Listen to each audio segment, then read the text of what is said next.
Wow. Oh, gee. I can't even say, oh, geez, Lois. It's not even Lois. It's, oh, geez, Rick, and oh my God, Lois. Oh, geez, Lois. Oh, geez, Lois. How's everybody doing tonight? It is Monday. It is the start of NieR Replicant tonight's Route B. I got a message on my phone. Who's messaging me on my phone? No. Anyways. As you can see, I cleaned up my cafe a little bit. I had some food just kind of laying on my desk, and I took care of that. It's clean now. Also, for some reason, I'm very, very vivid in my headphones, and I am not used to this for some reason. Or at least it's not this prominent. I feel like I'm a lot louder than usual, so I'm sorry if I seem that way. Safe and clean, simple and clean. I'm sorry, those are not the lyrics. Those are not the lyrics. Is that your emote? I feel like that's Jabroni Mike's. Sounds about right. Anyways, how's it going, everybody? It's a new week. New things are happening. So we're going to be playing some more NieR Replicant. We're going to play some more Fire Emblem. And then we're also going to do some Apex Legends this week. That's right. We have collabs. Get that out of my chat. Get that out of my chat, please. Burgies are banned. Sorry, this is a cafe. We sell coffee here, sir. Anyways, Apex Legends with Cryoplum, who's actually streaming right now. And if you haven't checked out Cryoplum, go give them a follow. I'm gonna just shout them out right now. Is it Cryoplums or Cryoplum? Someone can help me out here. Cryoplums.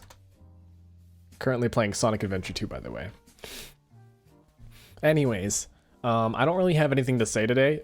I have juice. I got juice today.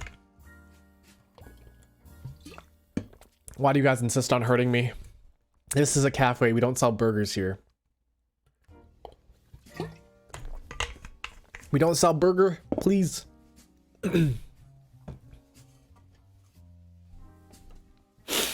So I'm not sure if you guys are familiar with Uber Eats or like Skip the Dishes or any of the food delivery services.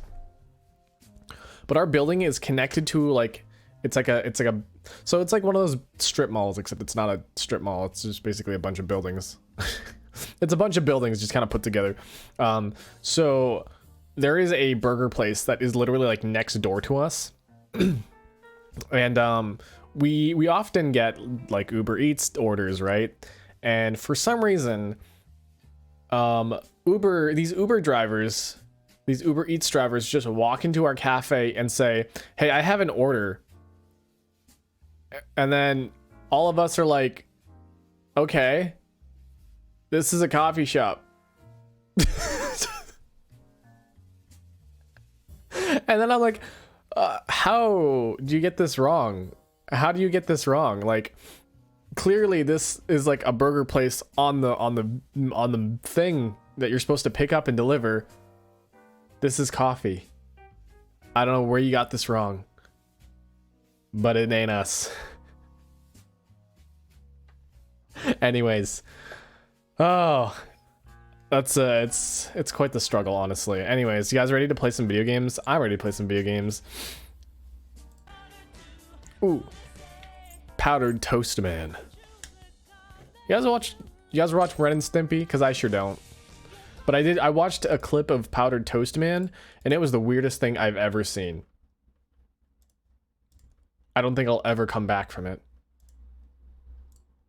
Because the last line in that clip I saw was, so Powdered Toast Man gets sworn into office for the American office, and he goes, "I hereby decree to relieve the American citizens of their every rights." And then everyone starts cheering. What? Hold on, I got a message.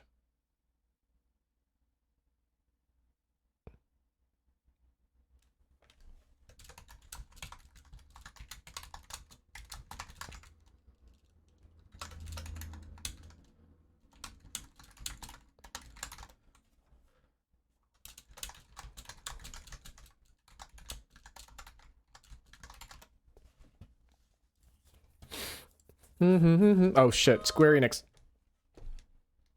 Oh, I don't have a lurk command. Would you look at that? I don't have a lurk command. Sorry, sorry. Kaine, sorry. Kaine, sorry. Kaine.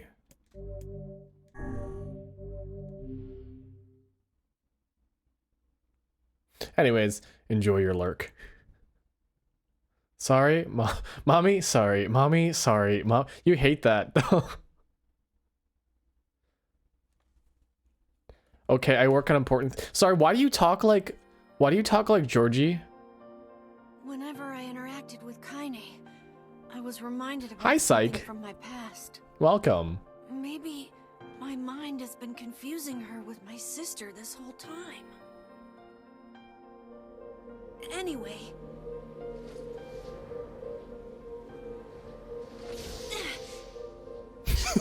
You're right. Drug bad for the children.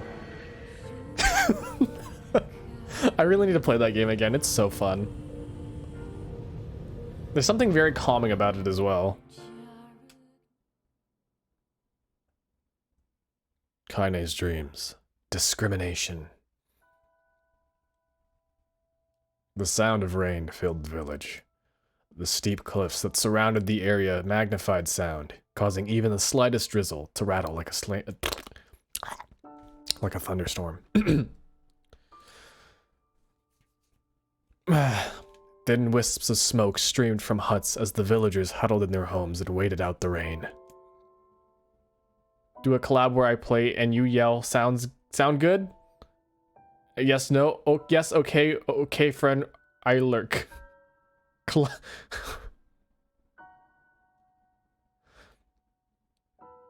about we do a collab where I just yell at you, now finish it.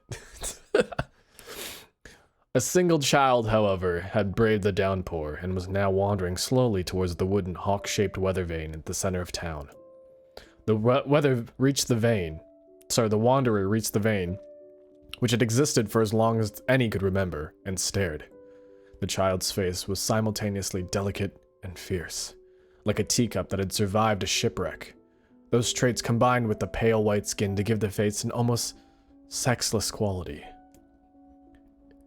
If the beak turns east, I go home. If it stays west, then I... The child blinked. Rain slowly dripped down the young one's short hair and began its long descent to the ground. Come on. Come on!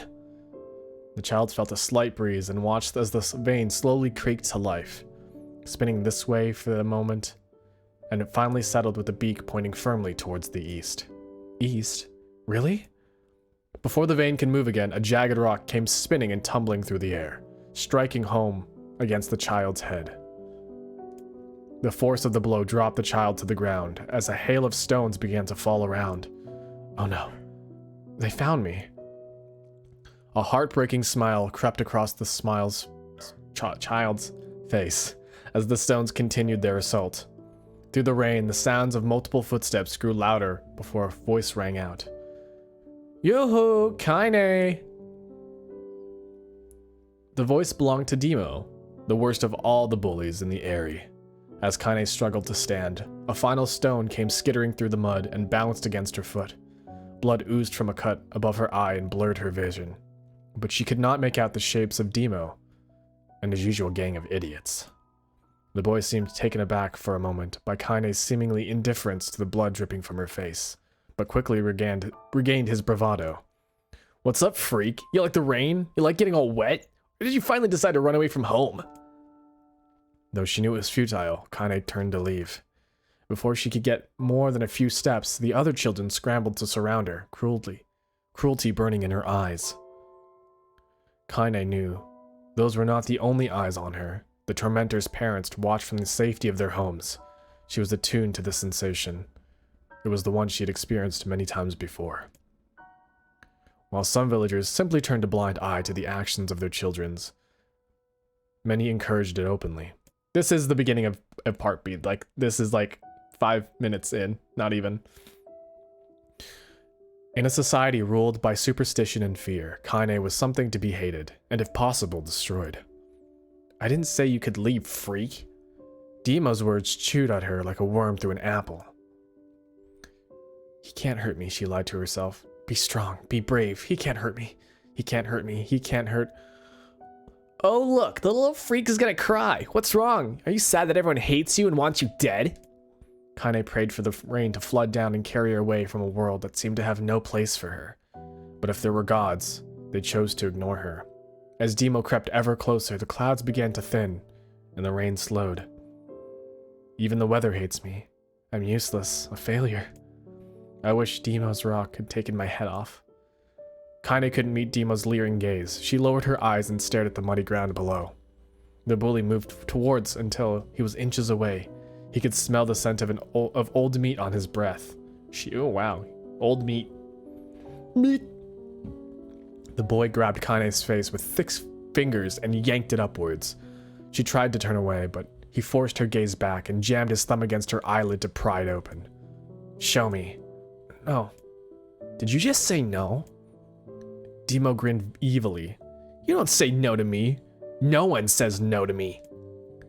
Even taking his attention off from Kaine, he called to his cohorts. Come on, guys. Let's give this freak what she deserves. As soon as Demo finished, kicks and blows began to rain down upon Kaine. Demo paused, still grinning, as Kaine curled into a ball and tried to make the pain stop. I don't get you, freak. What you acting like a little girl, like a girl for, huh? Everyone knows what you really are. Kaine ignored the question, choosing to stare at the weather vane. It continued to point east, as if supremely confident about the future it had chosen for her. Go home? Yeah, that's a funny joke for someone with dead parents and no home to go to. Freak, chanted the children. Freak, freak, freak. Kaine closed her eyes and listened to the rain, waiting for the pain to start again. As the clutching hands of the village children closed around her, she bent her mind to the sound of the rain, letting it become her world entire. The rain fell, but the pain never came. Only when the laughter of her tormentors turned to terrified cries did she dare open a single blood-caked eye. Kaine was shocked to see Demo sprawled on the ground, holding his head, screaming in pain. She could see blood welling from the spaces between his fat, twisted fingers. Oh my god, he's crying! He's actually crying! Deprived of their leader, the other children glanced back and forth between themselves, as if waiting for someone to step forward and take charge. When no savior emerged, they began an uneasy shuffle away from Kaine. But the young girl was the least of their concerns. Instead, their attention was wrapped on the ancient woman standing a few feet away. After struggling for breath for a moment, she finally spoke in a voice thick with rage. Hurts like a bitch, doesn't it? Now I suggest you scatter before I throw another one. And if any of you little bastards ever touch my Kaine again, I'll do far worse than throw a rock. You can count on it. The old woman crouched down and gently touched the hand Demo was using to cover the wound. Before she could think to protest, she ground her palm to the wound and twisted it back and forth. Ow! He screamed, leaping to his feet. Stop it! What are you doing? Quit whining. Ain't no one ever died from a scratch. You hit me with a rock, you stupid bitch. A big one. That thing could have killed me. The old woman shrugged. Death is the best cure for stupid. Demo's face twisted with rage at her words. Locking his eyes on Kaine, he took a step backward and spat on the ground. Get out. Get out. Leave this village. No one wants you here. Either of you. Seeing the old woman grab another stone, Demo and his companions turned tail and ran. As they fled, the old woman grabbed her side and barked out a single laugh. Look at the fat boy go. Guess he's healthy enough to run from a fight. The woman's smile faded as she turned her attention to Kaine. Kneeling down, she removed her shawl and placed it around the young girl's shoulder, then produced a cloth from the folds of her dress and began blotting at the blood on her forehead. Oh, Kaine, she said. Why didn't you fight back? You're stronger than that lot. The words of her grandmother stung Kaine, and she turned away. Don't be nice to me, she said. I don't deserve it. Nothing matters anymore. Her tears, held in check for so long, finally began to fall on the muddy ground below. Everyone hates me. They think that I cause bad things to happen. They think I'm a freak. I wish I was dead. As Kaine's tears turned to sobs, she felt her grandmother's hands on her shoulders. Despite her advanced age and diminutive size, she was a woman of surprising strength, and Kaine found her unable to turn away. Don't talk like that, girl. It's a river wide and deep that flows between the realms of this world and the next. It grants no mercy to any that attempt the crossing. You got a duty to fight until your last breath. Understand? The old woman tightened her grip and tried to still the tremor in her voice. You know the pain of losing someone close to you, Kaine. You know because you survived it. As the words hit home, Kaine was struck by the force of her love for the old woman. As a young child, she didn't even know her grandmother, but when her parents died, the woman quickly accepted her as her own. Grandma, as Kaine called her, was cunning, vulgar, and quick to violence, and their first few years together had not been easy. With each year that passed, Kaine and her grandmother grew closer. However, it was only now, sitting in the mud with tears, blood caking her face, that Kaine truly understood the depths of her affection. Here was a woman who had seen hard times, who had seen death, who had fought through all these things and somehow emerged on the other side. If anyone could understand Kaine's pain and loneliness, it was her. Do I make you sick, Grandma? Course not, don't be an ass. Kaine drew her grandmother's moth-eaten shawl around her body and shuddered. But my body, it's not normal. If I was normal, then Mom and Dad wouldn't... Hush, interrupted Grandma. Not another word of this nonsense. You're my granddaughter, and I love you. If folks have a problem with that, they can just go to hell. And with that, the old woman reached out and placed a wreath of dried flowers in Kaine's hair. The skill it took to bend the flowers without breaking the stems or losing a single petal was remarkable, and the beauty of it made Kaine want to cry all over again. Oh gosh, these are lunar tears. Grandma, you made this for me? Lunar tears were legendary flowers. Most people could live their entire lives without ever seeing one, and yet her grandmother had somehow collected a dozen or more. Kaine reached up and touched the wreath, as if she couldn't believe it was real. But where did you find these? Just stumbled on them when I was out doing some shopping. The old woman turned away as she spoke, leading Kaine to suspect that the search had been more difficult than she was letting on. The pains she took to construct the ornament, let alone track down the flowers used in its construction, made Kaine's heart hurt. She reached up and gently adjusted the wreath, admiring it the way it felt between her fingers. Didn't quite turn out right, said her grandmother as she squinted at it. These old hands have trouble with delicate work, but it sure looks good on a pretty girl like you. Kaine blushed and turned away. You think I'm pretty? Of course you are. What a fool thing to say. Thank you, Grandma. Her grandmother smiled. We're gonna be fine, you and me, she said. As long as we're together, we'll be just fine. Kaine took her grandmother's hands in hers, and the two of them struggled to their feet. As they began the long walk home, Kaine gripped the hand with all her might, as if trying to stop smoke from drifting away on the wind. The rain had stopped. Kaine stood beneath the weather vane, watching it spin in lazy circles, no longer caring about the direction it faced when it stopped. I don't need to escape. I have a home now. Grandma loves me, and that's enough. Even if it's us against the world. Kaine let her gaze drift up past the vane and into the cloudy sky. The last faint hint of a rainbow were slowly fading. As she turned and headed for home, the light scattered into a million particles and vanished, seemingly taken away on the breeze. Oh, we're doing a lot of reading today, I guess. In the distance, Kaine heard the steady sounds of an axe striking wood. The noise had a purposeful quality to it, as if she was hearing a master woodsman go about his work. The firewood being produced, however, was far from a work of art as could be. Pieces of every shape and size were being flung about a barren yard with wild abandon. Anyone trying to stack such wood would probably die of frustration before the job was through. Stupid piece of shit axe. Oh, I thought it was like some grumpy old man.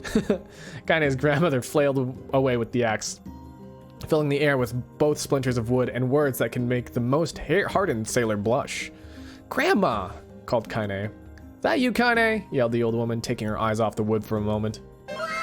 Wow, thank you for the 69 bits. Glory to Cinnamon Sweet Cafe. Okay, I lurk. Why do you talk like that? Why are you doing this?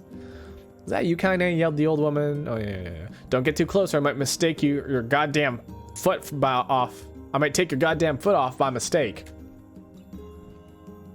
She brought the axe down on a piece of wood, sending chips flying in every direction. One spun past Kaine close enough for her to hear the whistle, at which point she decided to step back. Once she'd scuttled to a safe distance, she cupped her hands around her mouth and shouted, "Grandma, do you need help? I can get you water or lunch or a new axe or something." The axe, poised to strike another wobbly blow, paused in midair. The old woman considered her granddaughter's offer for a moment, then smiled. "Tell you what, since I'm doing such a piss-poor job at chopping, why don't you come here and take over so I can go get the water? Shades have been restless lately, and I don't want you running into one of them bastards." Relinquishing the axe, her grandmother picked up a long pole with wooden buckets on either end. Gathering water was by far more difficult of the two jobs, but Kaine knew better than to complain. Once Grandma's mind was set, there was no changing it. Kaine did her best to help with chores, but Grandma took every task that required travel to the village. Though she had a long list of plausible excuses, Kaine knew the real reason. She didn't want her granddaughter to be taunted and harassed by the villagers. Once Kaine moved in, Grandma decided to take up residence in a good distance from the area. Out of sight, out of mind seemed to be the best policy when it came to the villagers and her granddaughter, and rare were the days where any but the two of them could be found on the rocky acre of land they called home. Kaine enjoyed the solitude, but harbored a sweet, secret resentment that her grandmother was forced to spend her golden years in such a place. After watching her grandmother leave, Kaine turned her attention to the task at hand. She had never chopped wood before in her life, and soon discovered why the old woman hated the chore. Swing after swing, the axe produced only a tiny crack in the wood, and then when she finally managed to connect with a solid stroke, the tool embedded itself in the log and refused to budge. Frustrated, Kaine swung the axe around her head and threw it, log and all, across the yard. Damn it! Crap! Sorry. That's me blowing my mic. I gotta readjust my pop filter. She suddenly understood the joy of her grandmother's, wow, woo! She suddenly understood the joy her grandmother felt in a good curse. Happier now, she picked up the axe and forced it from the wood, and resumed chopping. She had a natural skill with the blade, but the task was challenging, and blisters soon began to form on her small pink hands. This is tough, and my logs are all weird sizes. Spitting on her palms and ignoring the pain, Kaine redoubled her efforts. Just as she was developing a rhythm, Grandma returned from the village. Setting down her buckets with a small sigh, she took one look at the logs and coughed out a wheezy laugh. "Pretty clumsy, girl. If you better practice if you." Her grandmother suddenly collapsed to her knees, causing one of the buckets to wobble precariously. Eyes wide, Kaine dropped the axe and ran to her grandmother's side. "Grandma!" The old woman shook her head and pointed a trembling finger at the bucket. "Get the bucket. Can't let it spill." Kaine studied the bucket with the foot. She had knelt by her grandmother. A small bit of water sloshed over the side and made a new home in the hem of her dress, but Kaine didn't notice. Grandma, what's happening?" Crazed with panic, she grabbed her grandmother by the shoulders and shook. After a moment, the woman lifted her arms and batted Kaine away. "Stop that! Just stop!" she cried, breathing heavily. It ain't like I'm dying. Just tired from the trip is all." Kaine desperately wanted to believe her, but one look at the woman's shaking hands and worn face told her more than words ever could. Her grandmother had lived a long, hard life, and it seemed the bill was finally coming due. The time when her grandmother watched over Kaine was ending. Sooner than either of them had feared, the positions would be reversed. Next morning, Kaine came to the side of her grandmother's bed and took her wrinkled hand. "Grandma, you're sick and you need medicine. I'm going to the village. The old woman shook her head and tried to rise, but Kaine gently pushed her down. It's all right, she said. I'll be fine. Her grandmother fixed her with a gaze that could melt steel. After what seemed like an eternity, she finally lowered her eyes and sighed. Well, I don't like it, god damn it. I guess I should quit being so stubborn and let you grow up. The old woman watched as Kaine strapped on her boots and made her way down the road to the village. Hours later, as an unseen sun made its way across a dark, rainy sky, she was still watching. Kaine moved at a brisk pace, checking her pockets every few minutes to make sure the money her grandmother gave her was still there. Every noise caused her to spin on her heels, making sure she wasn't being stalked by a shade, or worse, Demo and his gang.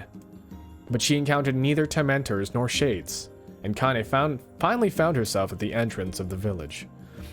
The few adults she could see glanced sideways at her, then muttered to each other behind raised hands before slinking away into the shadows. Her heart racing, Kaine took a series of rapid, shallow breaths and tried to calm herself. I have to prove myself. I have to help Grandma. I have to be strong. She chanted those words to herself, over and over, as she slowly made her way. Finally, her eyes settled on a rotund older woman who was angrily waving her arms in the air and telling anyone who would listen exactly what she thought of Kaine's presence. Hey lady, said Kaine with a bravado she did not feel. Where's the apothecary? The woman's flabby cheeks shook in bewildered anger. How dare this thing speak to me? They seemed to say, but Kaine saw that her eyes held a different emotion. Fear. Yeah, they were both scared, lady. We're both scared, lady. Trust me on this one.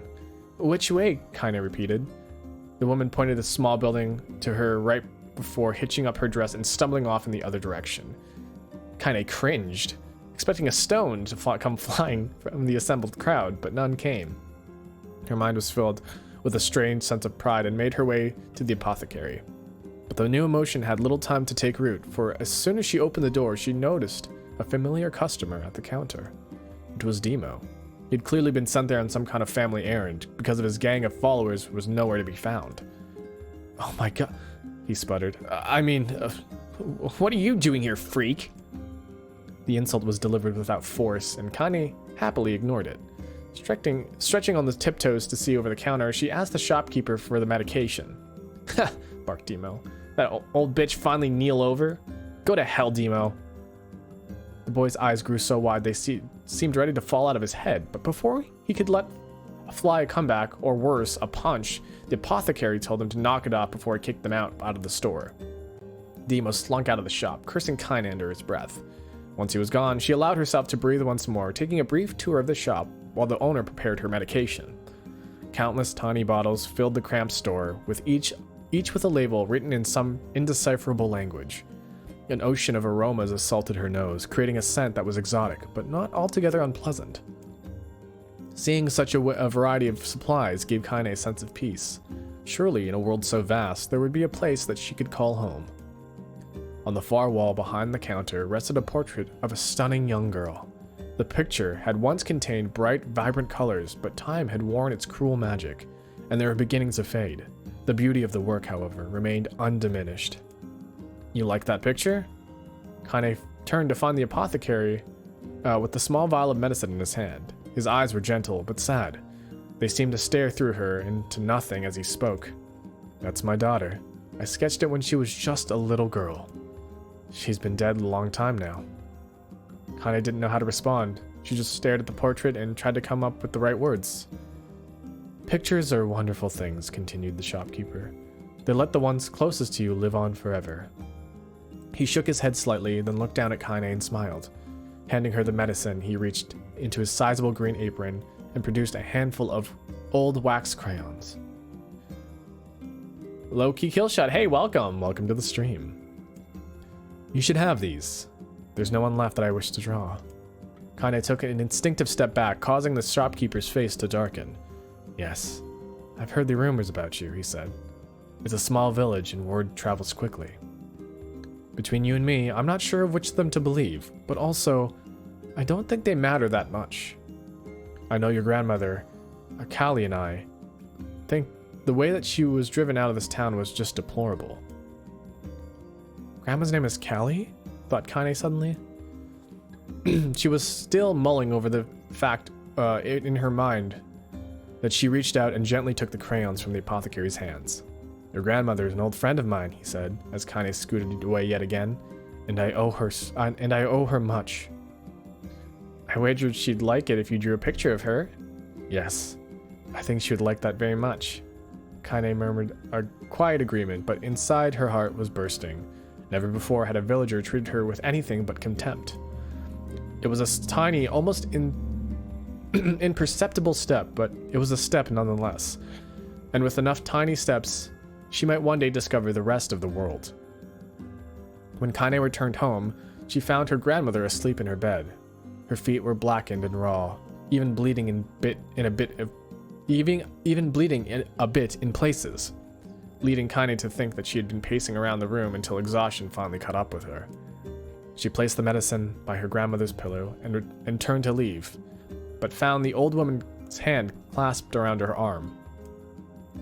Back already, are you? Asked her grandmother with a yawn. Come here, let me have a look at you. Grandma sat up and examined Kaine from head to toe, finally satisfied that nothing terrible had befallen her grandchild. She leaned back and allowed herself to relax. Well, how was it? Those bastards give you any trouble? It was kind of fun, said Kaine with a small smile. No, seriously, it was. Fun, eh? Asked her grandmother in a voice which implied she'd believed anything but. Uh-huh. So anytime you need me to run an errand, just let me know. As she spoke, Kaine removed the crayons from her pocket. After a brief explanation of their source, she informed her grandmother that she was going to sketch her portrait. A portrait of me? Ridiculous. No one would want to stare at a wrinkled old crone. But Grandma, it'll make you live forever. Horse shit, said her grandmother, throwing back the sheet from her bed. Living forever would just piss me off. Now put those crayons away and help with dinner. But Kaine would not relent, and in the end, Grandma found herself leaning against the wall of their house as if posing for a master artist. Kaine took up the crayons, her eyes subject carefully, and set to work. Just as her grandmother was about to nod off, Kaine finished the piece. After staring at it for a bit, she released it from her grip and slowly let it drift to the floor. It's terrible. It doesn't look like you at all. I'm sorry, Grandma, and I thought these crayons would, make drawing easy or something. The old woman's eyes narrowed at her granddaughter's disappointment. Let me be the judge of that, she said, ignoring the pain in her back and reaching for the paper. The sketch could have been a person's face. It also could have been a boulder, a lump of clay, or an incredibly misshapen loaf of bread, all rendered in a chaotic array of colors. The old woman stared at the picture for a long time, then slowly wheezed out a laugh. Oh, Kaine, she said between the laughter. You truly are my blood. You're as clumsy as me, and I love it. But, hush, I won't hear any more bull about how ugly you think it is. It came from the heart, and I'll treasure it always. True to her word, the woman gave the picture a place of honor above the kitchen table. In the days that followed, Kaine would often catch her staring at the portrait with a strange smile on her face, an action she interpreted as silent, mocking laughter. A week later, Kaine could stand it no longer and asked her grandmother if she could take the artwork down. Pfft, said the old woman. I'll take this down when they roll me in my shroud. She pondered this for a bit, then turned to Kaine and dropped to one knee. Listen to me, girl. Seeing this picture makes me happy in a way I've never felt before, and it makes me want to go on, so someday you can feel the same happiness. It was the moment that burned itself into Kaine's memory, a perfect blend of pride and love and joy that came together to form a lifelong remembrance. She swore to never forget this moment, to never forget the old woman who had made her place in the world possible. Time moves on. People and memories move in and out of a life like ghosts passing through a hall. But this moment will be different, Kaine swore, because I will remember it forever. Forever.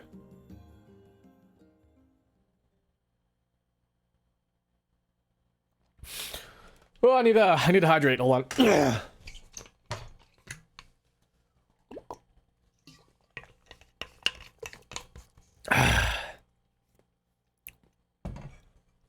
Kaine listened to the sound of crackling firewood and stared at the black object on her plate.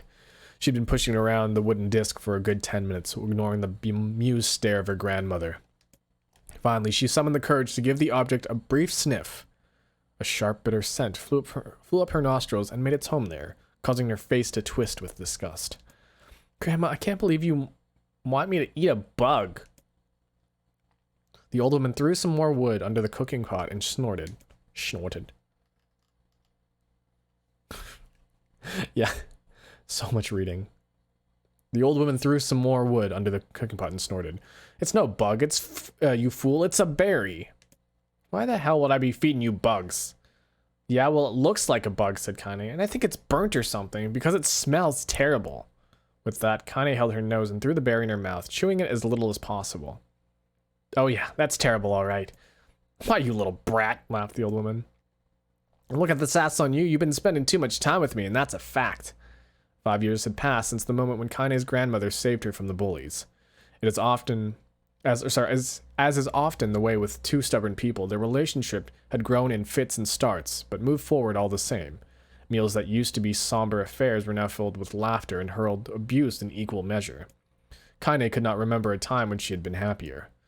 As the years went by, Kaine started to shoulder more and more of the daily responsibilities. Her grandmother's legs grew weaker by the day, and she could no longer do many of the chores she used to take for granted. And so this morning found Kaine lacing up her work boots with a breakfast of burned berry rolling through her belly. Where are you going today? Asked Grandma suddenly. Kaine looked up, surprised. The old woman rarely asked for specifics anymore. Well, I was going to check out the kelma trees and see if they were ripe. I thought we can make some jam or something. Oh, and I'm going to pick up some flagstones, so I need to take the wheelbarrow. I love coconuts. Bug. I mean, you guys can just enjoy my voice for like 20... I've been reading for about 30 minutes now. About 30 minutes. Flagstones? What in the hell for? Kaine stared at her grandmother, and then held out an arm that swept it around their home. Their home. Sorry. Constructed mostly of cloth, rope, and rubble, the old place sagged like a boxer in the final round. Grandma, a dying cat could chew through this house. I'm gonna build a stone wall so we have some protection. The old woman laughed, exposing her toothless grin to the world. God damn, girl. If a bunch of thieves wanted to ransack this old place, let them come. We got nothing worth stealing anyways. I'm not worried about thieves, I'm worried about shades. People saw one west of the village yesterday. The old woman tilted her head and stared at her granddaughter. Well, shoot. I don't know why you have to do it today. We can worry about it some other... Grandma, no. If I don't want to go to the kelma trees, we won't eat tonight. You know that. A confused expression passed across the old woman's face, and for a moment, she was a small child lost at a carnival. Yes, she said after a bit. Yes, of course, you're right. I'm sorry, Kaine. Lately, seems my mind is... She didn't finish the thought, instead walking over to her nightstand and gently taking the wreath of lunar tears from the drawer. The flower's petals had aged to a brilliant whiteness, and Kaine thought it was more beautiful now than the day she first received it. You're gonna be a true woman soon, Grandma said, as she placed the flowers in the girl's hair. So that means less chatter about shades and build in defensive walls, and more about how beautiful you've become. Annoyed, Kaine reached up to remove the garland, but the look on her grandmother's face stopped her hand. You're a beautiful thing, said the woman. There ain't no other another like you in all the world.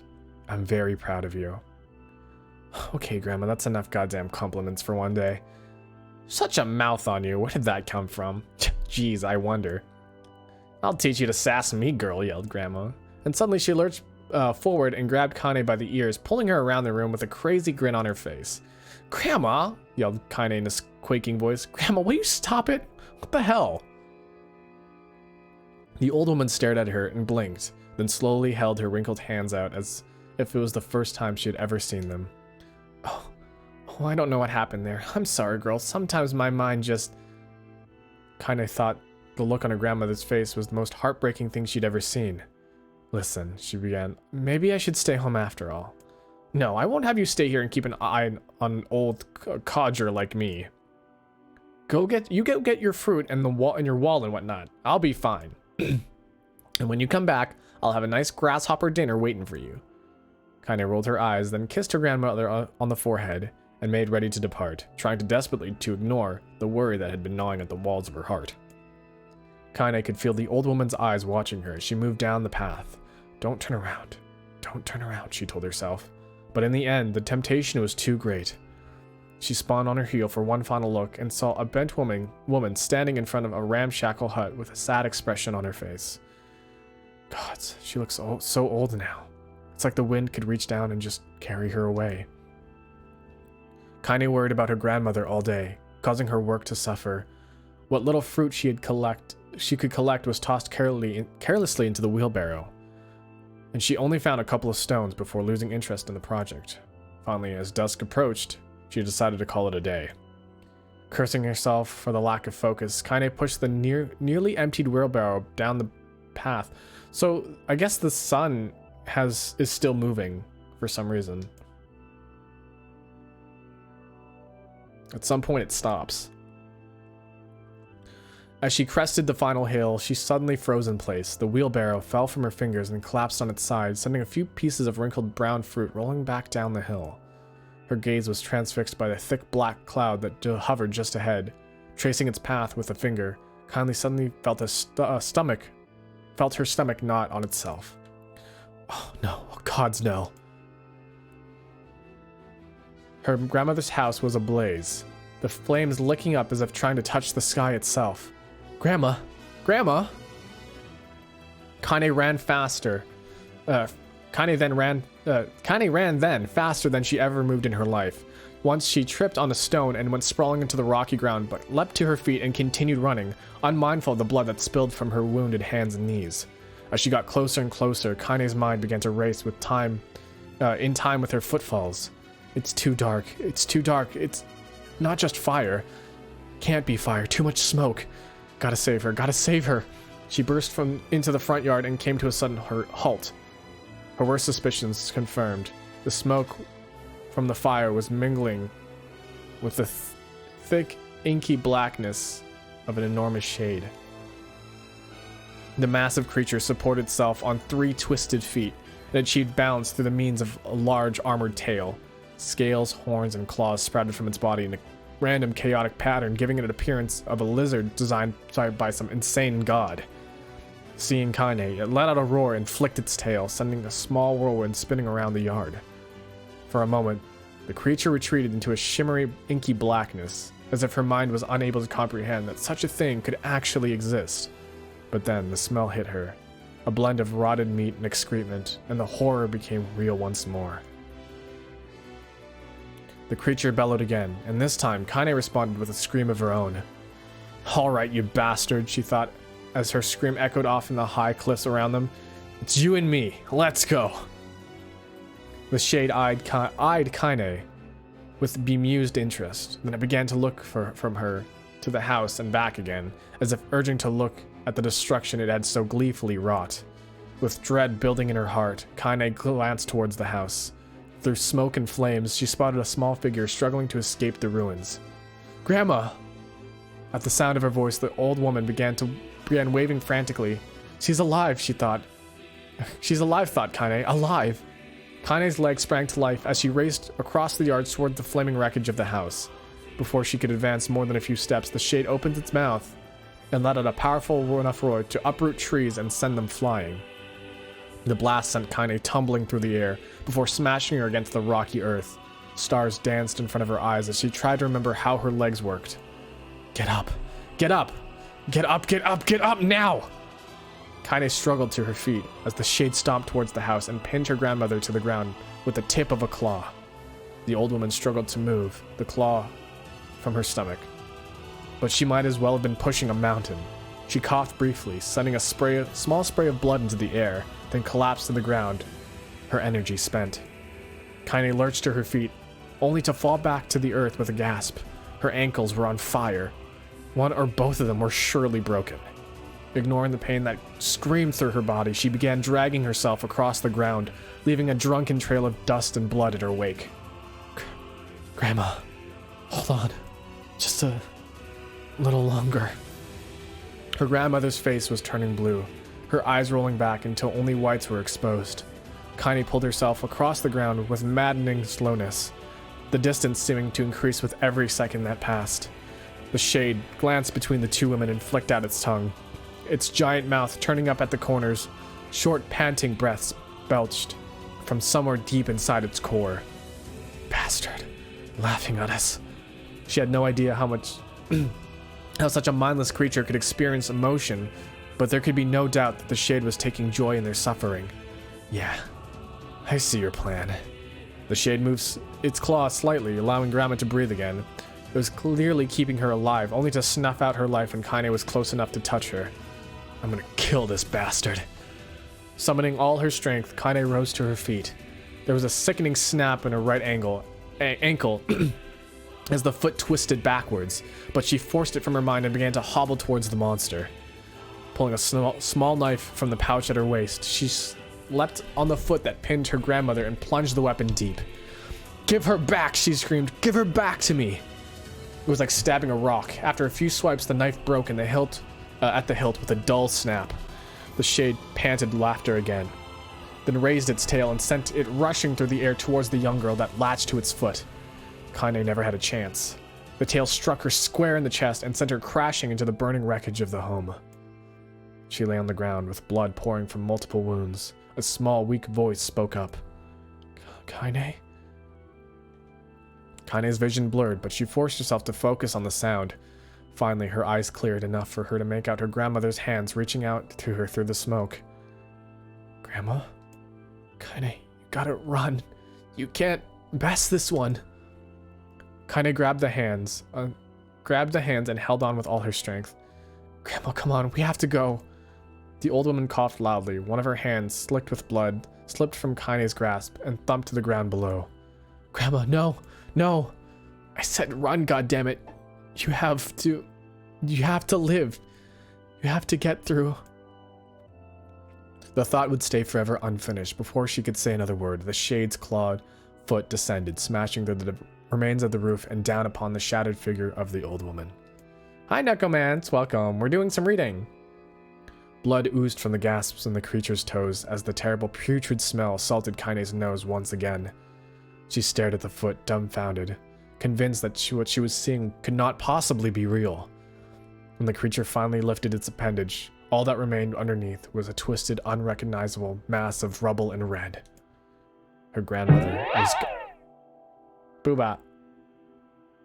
Her grandmother was gone.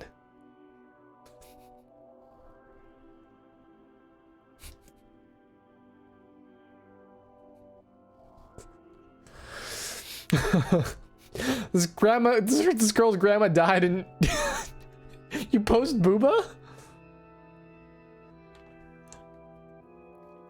Kaine blinked, trying to blinked, trying to feel the hands of which hers in hers just a moment before. For a fleeting instant, she could remember the warmth of that embrace, the trembling of her fingers, but the sensation drifted away on the breeze and was gone. Memories flashed through Kaine's mind, one after another, faster and faster, until it became a meaningless jangle of noise. Kaine screamed. Then a thunderous sound that echoed off the cliff seemed to roll away forever. The shade eased forward, black ichor pouring from its mouth and dissolving into smoke on the ground below. The earth shook with every step as it crept towards its prey. Number 15 is gone? This is so sad. Wait, number 15's gone? Number 15 shouldn't be gone. Oh, you know what? I turned it off for the, I turned it off for the collab. It should be back on now.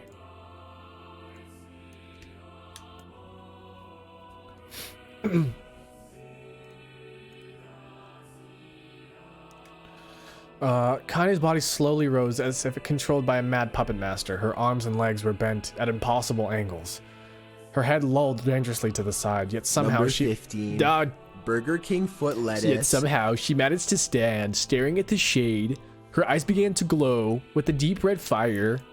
The creature, so confident, just moments before, took a slow, hesitant step backwards, trying to discern if the human could possibly pose a threat. Kaine seized the moment, laughing like a madwoman. She leapt into the air and plunged the shattered hilt of her knife deep into the leg of the shade. The shade took Kaine off like a fly, sending her crashing to the earth once again. Her chest rose and fell slowly, as if great weight were resting on it. Moist sounds of pain echoed through her mind. Something warm and thick oozed from her ears.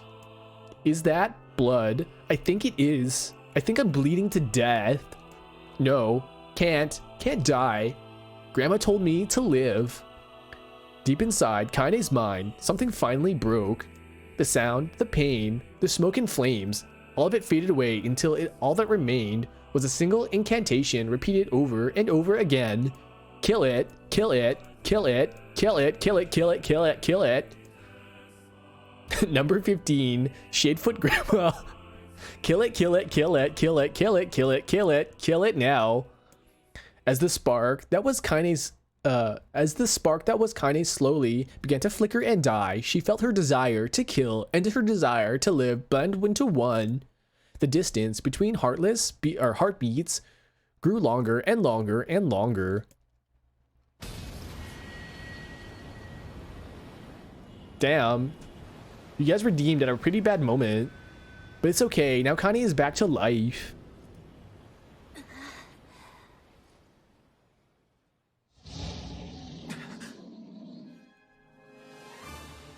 The beast approaches. Oh, I know. Somewhere, a single tear rolls down Yoko Taro's face and doesn't know why. Pretty sure it's because this is a work of art and he loves it so much.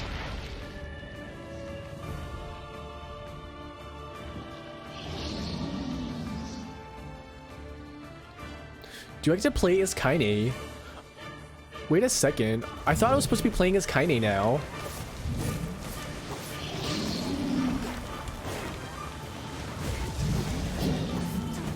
What anger this creature must have. How did it even survive these past 5 years? I'm not gonna let this happen again. It dies today. It dies today. My sword feels lighter. It's not the blade, but the skill of the user. Strike it down.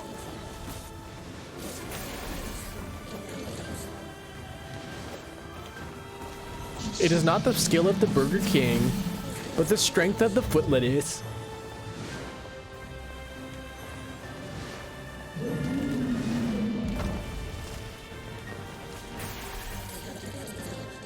Playing as another character is more of an automata thing. Oh, I thought I could play as Kaine though. You would think that maybe they would learn and let you play as Kaine.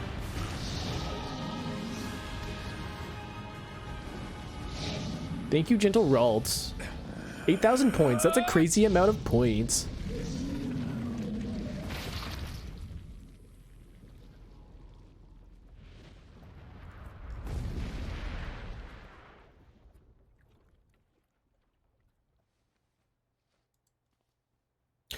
Oh my goodness. 95% complete. Oh my god, you guys are great. 48,704. That's a crazy amount. We only started like 2 weeks ago. Maybe not even. Do you think Weiss has like knowledge of everything ever written, including memes? I don't think so. I think he is just a book.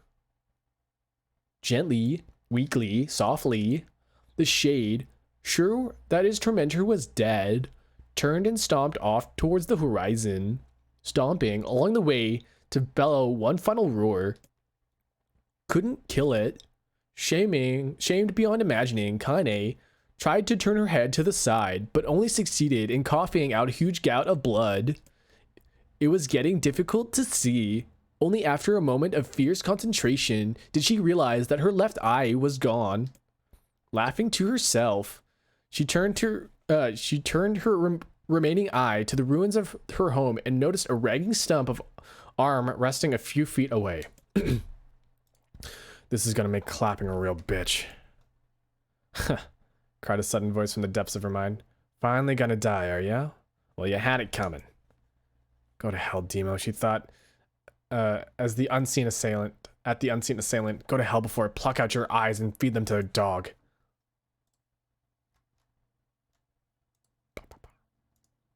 Does Vice know about BK foot lettuce? This is the this is the Burger King you eat at foot lettuce. The voice of her childhood terror evaporated into smoke, only to be replaced by another, a more recent voice. Hold still, said the apothecary, materializing from the ruins like a ghost. I want to draw you, that way you can live forever. No, stop. I don't want to live forever. I want to die right here. I see, he said quietly. Well, if that's what you want. The spectral shopkeeper fluttered in and out of existence for a moment, then produced a piece of paper and sketched quite quickly. After a few seconds, he turned the page to Kaine and smiled. Since you rejected my offer, I decided to draw someone else. It was a picture of her grandmother, real as life. Kaine opened her mouth to thank the man, but stopped as the picture began to blacken in the middle. Before she could say anything, dozens of multi-legged insects began to swarm across the image, tearing at it with sharpened pincers. No, stop, don't hurt that picture. Kaine reached out with her remaining arm and waved futilely in the air.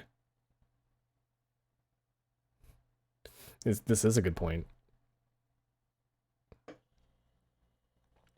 Kaine reached out with her remaining arm and to her surprise, the insects fell off the picture and into the ground onto the ground below, where they vanished into tiny black tendrils of smoke. Relieved, Kaine turned her good eye back to the picture, only to open her mouth in a silent scream. The sketch now showed her grandmother as she truly was, a smashed, unrecognizable lump of nothing. The apothecary smiled and broke into a jolly dance. See that? He cried as he danced his jig. It's perfect now. She looks just like you. Cha-cha-cha. Wow, we did it, guys. 100%. We did it. Karaoke night. I owe you guys karaoke night. I look like that? Oh God. Oh God, I'm gonna die. I'm gonna die.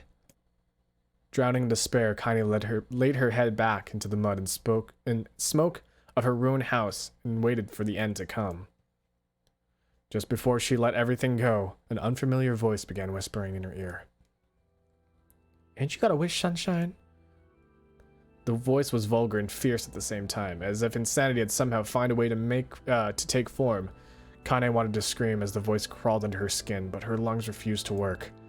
You know, a wish, like a prayer or something. Why don't you get on your knees and start praying to heaven?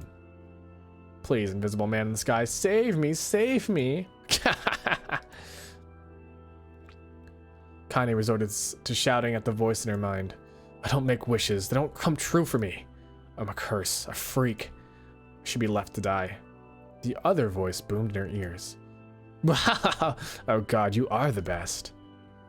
Kaine glanced down and saw a black, shiny substance oozing from her legs. She tried to brush it away, but her remaining arm would no longer respond.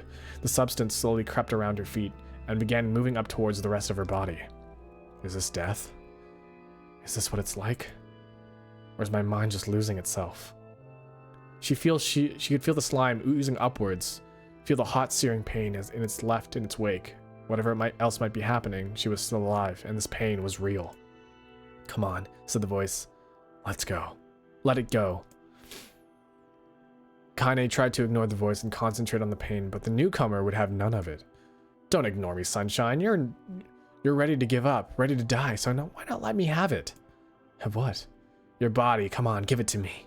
Give it to me. I want to stand on the ground, feel the rain, taste the wind. The voice paused as if licking its lips. When it resumed, it was filled with mad, unabated joy. I want to take your hands and use them to choke the goddamn life out of people. I want to tear their throats and bathe in the blood just like before. In response, Kaine shifted her head and vomited. The warmth of it crept down her front and mingled with the pain in the encroaching black ooze. Are you a shade? Yeah, maybe. What of it?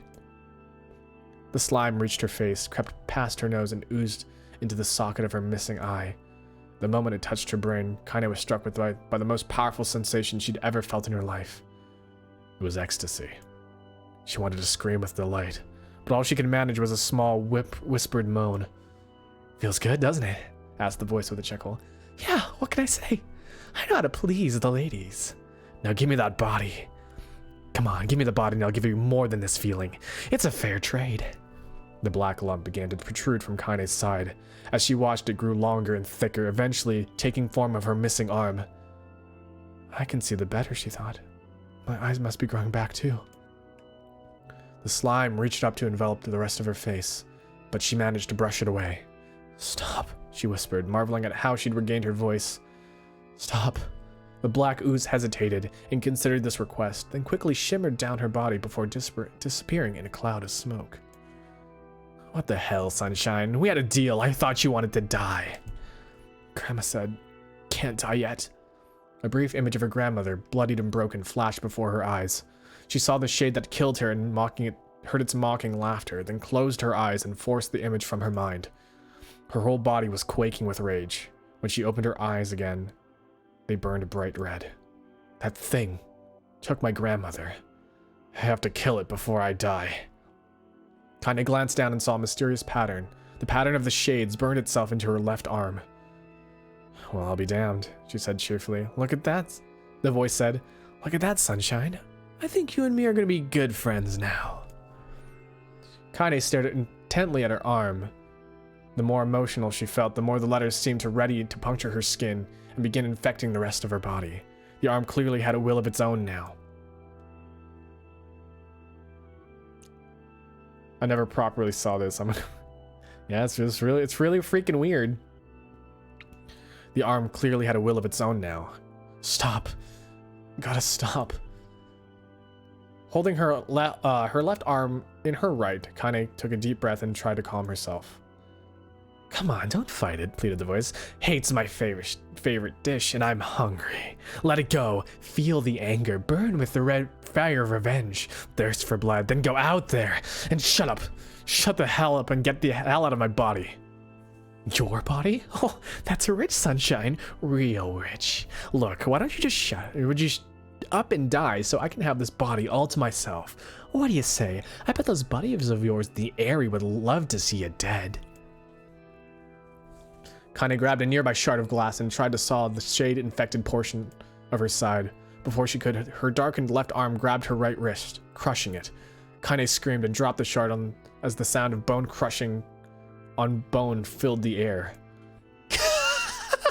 Stupid idiot girl, you're possessed now, Sunshine. There ain't no going back. The voice laughed again, a loud, long wail that seemed to go on without end. Possessed? Whispered Kaine. Yeah, possessed. You and me? We got what you might call a timeshare arrangement. Remember how folks used to think you were a freak? Well, wait until they get a load of you now. Kaine looked up, tears in her eyes. The sky seemed smaller somehow, darker. Is this because of that shade? Is this how they see the world? So, listen, purred the voice. I know this whole possession thing seems a bit sudden, but, it ain't all that bad. There's plenty in it for you, too. I'm a very powerful creature, Sunshine. And that power belongs to you? You got enemies? People you want to kill? I can make it happen. That fat kid who kept picking on you, that big old shade that squashed your granny, will wrap him up in their own assholes. No more abuse for you, Sunshine. No more pain. Wait, Kaine said. You're a shade. Why would you help me kill another shade? What? You think I'm some kind of racist? Some killing snob? I don't give a good goddamn who you murder, honey pants. I just want to drink from the well. Kaine considered this as she struggled to her feet, the power of the shade coursing through her. The smoke from her house was drifting away with the wind, and she enjoyed the way the cool evening breeze felt on her new left arm. After a long pause, the voice spoke up again. So, how about it, you and me? We could have some good times together. Look, I'll even take care of the bloody part if you don't want. Fuck off, asshole, muttered Kaine. I'll handle the killing. Screamed the voice. Look at you go. Oh, Sunshine, we're gonna have so much fun. So, listen. My name is Tyron, and if you ever need me, I'll be hanging out on this piece of meat you call a heart. Now get to it. The more you kill, the more your heart turns rotten and sour, and I like rotten and sour. Kaine found herself nodding at the voice. Yeah, she said. Yeah, I think this can work. I'm gonna find that shade and I'm gonna strangle it with its own guts. And when I'm done, I'm gonna do the same to you, Tyron. Count on it. Laughed Tyron.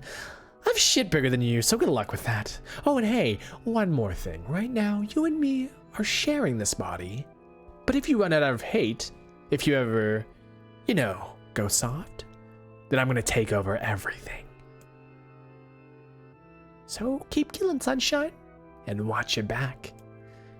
The voice grew fainter and gradually faded away, fading to somewhere deep inside Kaine herself. Kaine waited until she was sure the voice was gone, then waved her new left arm around a few times. Feels perfectly normal, she thought. Feels like mine. Desperately, she began poking and prodding at the new limb, determined to find something wrong with it. She didn't want to feel normal. That would mean the creature inside her had already won. I'm not a shade. I'm Kaine. Repeating this mantra in her mind, she slowly began digging through the rubble of her house, beginning to carefully ignore the certain red-stained spot in the corner. Finally, after what seemed like an eternity of heartbreaking work, she found what she was looking for. It was the wreath of lunar tears. Though it had been through hell and back, the garland's petals were bright as ever. Kaine started to place it in her hair, and slowly lowered the wreath and stared at it. I'm sorry, Grandma. I'm so sorry. But I don't deserve to wear this anymore. I'm possessed. Corrupted. A freak. And this time, I don't think there's any going back. Holding the flowers to her heart, Kaine fell to the ground and sobbed. As night gradually lightened to dawn and the people of the area arose to their daily lives, she remained in that position as if tears could somehow wash away the horror that now infected her world.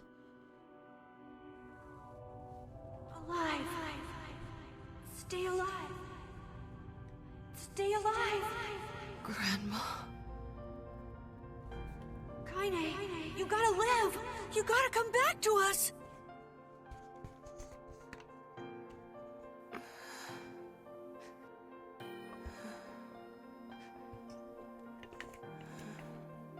Oh, hey. Oh, hey.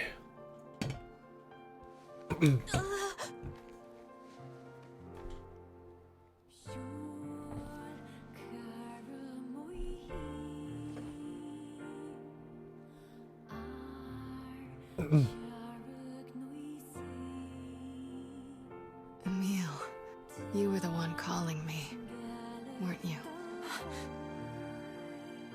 You still recognize me? Of course.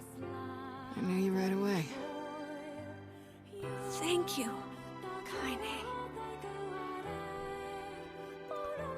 Welcome back. Yeah, it's not the shop song. Wow. You grew up. So, how long has it been? 5 years.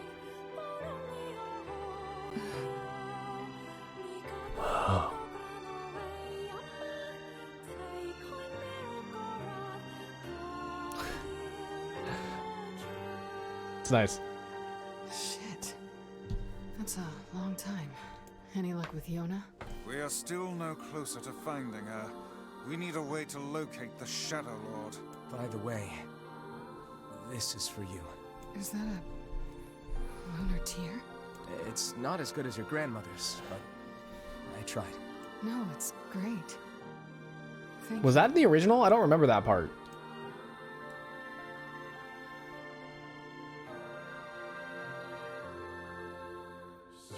Kaine waking from her long petrified sleep.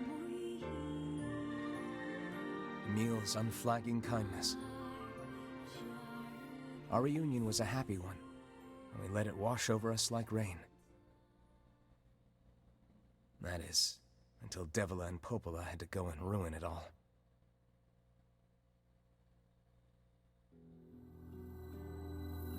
Are you kidding me?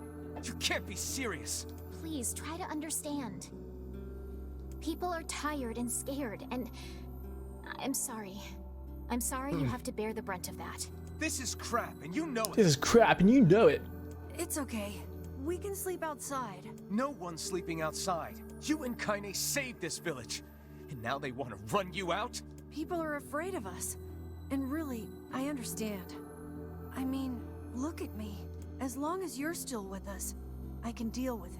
Right, Kaine? I'm used to sleeping outside. But... We'll see you later. Sorry about this. You're friend-shaped, Emil. He is friend-shaped. They say that the best What is the people, matter? or the best friends, are round-shaped. Kaine always sleeps outside. And he's very round. That never even occurred to... Damn it. We should turn in.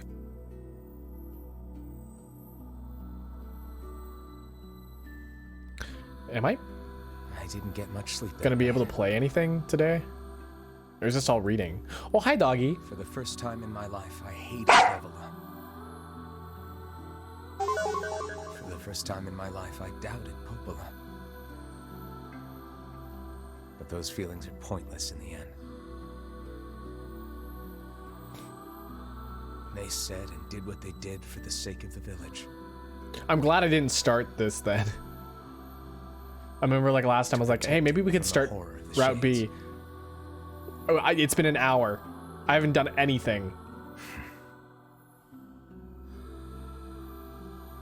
Really, how can I blame Devila? How can I blame Devil on Popola?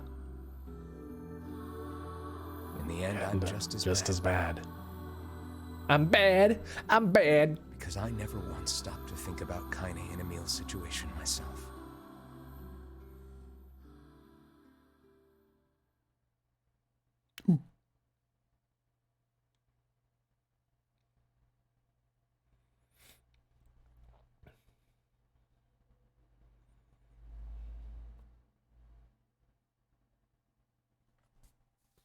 I didn't even know Route B's intro was this long. Maybe it's new. Maybe it's near to Replicant. Replicant version 1.215179. I should apologize to Kaine and Emil, but what good would that even do? I got a fire going, Kaine. Wait, is that... Roasting nuts. I'm so happy to get to talk to you again, Kaine. Yeah, me too. I tried everything I could think of to save you, you know. I polished you with a special cloth. I poured warm water over you. Wait, you poured water on me? Yeah, but it didn't really do much except make you all shiny. Hey, Emil. Thanks for saving me. I guess you noticed how I look different now. I'm sorry, Emil. I'm sorry for all of it. Well, I mean, this new form isn't all bad, you know? At least I can look at you when we talk, right? Oh. Hey, so why don't you tell me something about yourself? I'm not very interesting. Sorry.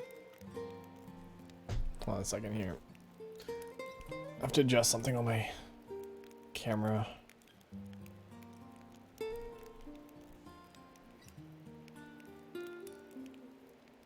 Okay, that's better. Sorry. Yeah, there we go. So that's a little bit better. I was always like tilted to this side for some reason. I think that should be better now. Come on, I just want to know you better. Please? Fine. This all happened when I was a kid. Before the whole shade possession thing. My body is... I'm built different. And when the villagers found out about it, they started treating me like a freak. But one person, my grandmother, accepted me just as I was, no matter how bad things got. She gave me the strength to keep going. She's really special to you, huh? Yeah. Oh, hey! That gives me an idea. Since we cured your petrification, we should start looking for a way to cure your possession in my body. I know we can do it if we all work together. Heck, it'll probably be super easy. Let me guess. More warm water? Okay, can we just forget I told you about that?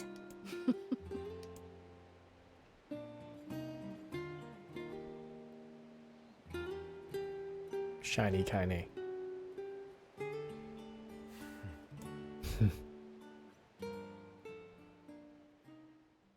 Mm-hmm. Mm-hmm.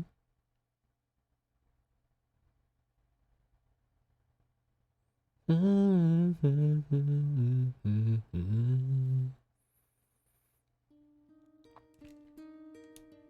Sleep well? Sure. And yet your red eyes tell a different tale. Don't be so hard on yourself, lad. I need to go see Devila and Popola. I need to go to IKEA. I need to go to IKEA. What might that? It's Mom's diary. I have not heard you speak much about your mother. She got the black scrawl and died when I was little. My apologies for bringing it up. It's all right. I can barely remember her face anymore. This is the only thing I have left of her. Reading it helps remind me of when we were still a family. I see. But the final entries get a little strange. In what way? Well, here, take a look. Oh, more reading, great. What? Wait, saving? Say there, can you not hear me? Oh, I can hear you. Eh? The diary was Why are you DLC. standing Wait a about second. like a slack-jawed ninny? Who the Sorry. fuck? Felt like I was dreaming or something. Oh my god, that's Boss. Sleeping on one's feet is quite the talent. That's indeed. Sojiro. Come now, there's the door. Right. Let's go. You'll be unable to save until the battle's over. Sure. I know what this is.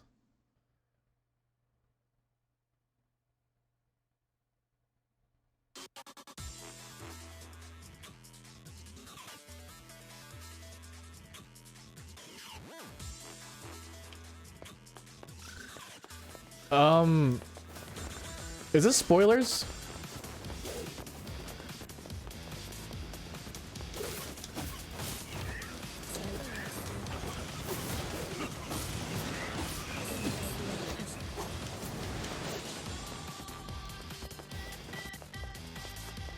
Oh, this fucking music though.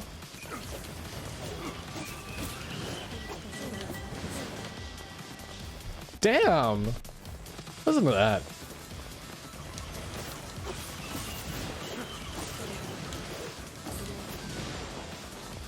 I'm melting these guys.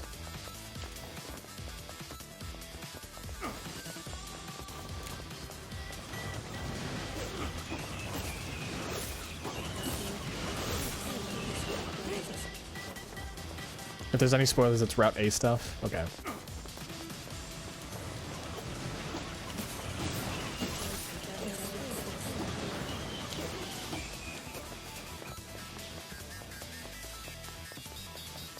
Hi, Allie. Welcome to the Peg Zone.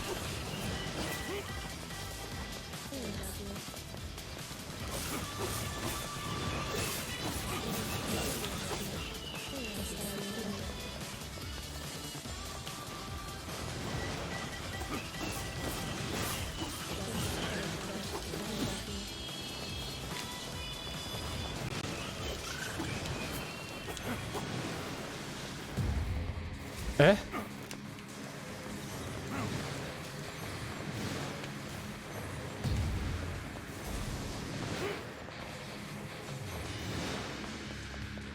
Oh, you.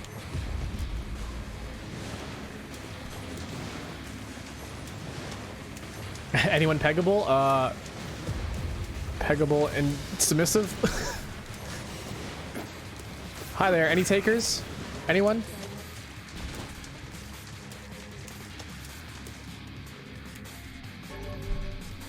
Medicinal herb 3.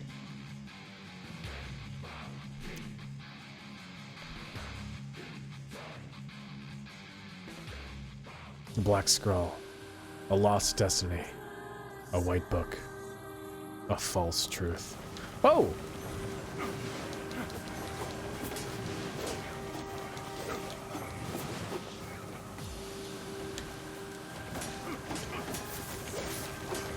What a way to start this stream, huh? Long reading and then nothing but action.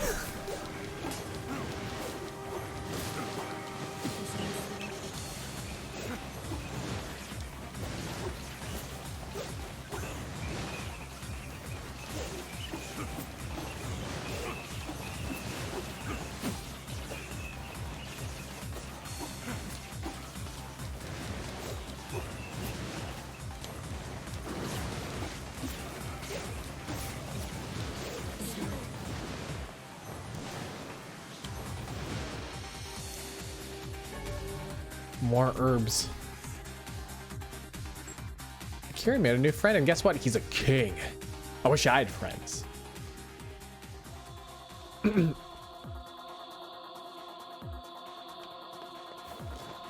Ow.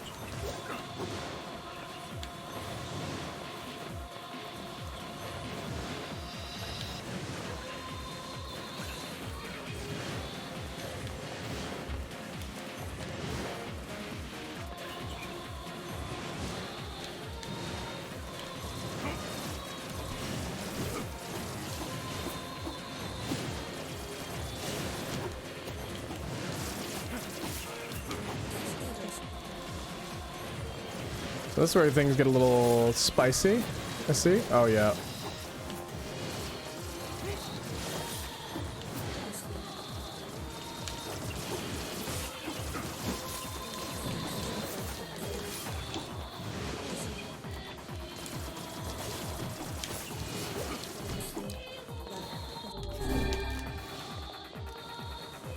Oh, I just use a salve instead of an herb. Shit. It's fine though.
Fool's Embrace. Nice. I don't even know what I'm fighting. The dragon's corpse brought death to the world, delivering unto its power of magic. Drakengard 3? Is this Drakengard 3 stuff?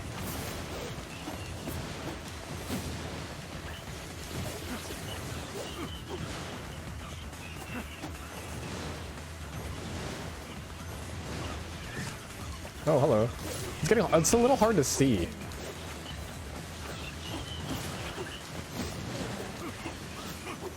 Oh, Gretel! Hello, Gretel. Is that Gretel? Oh, it's not Gretel. Oh, fuck.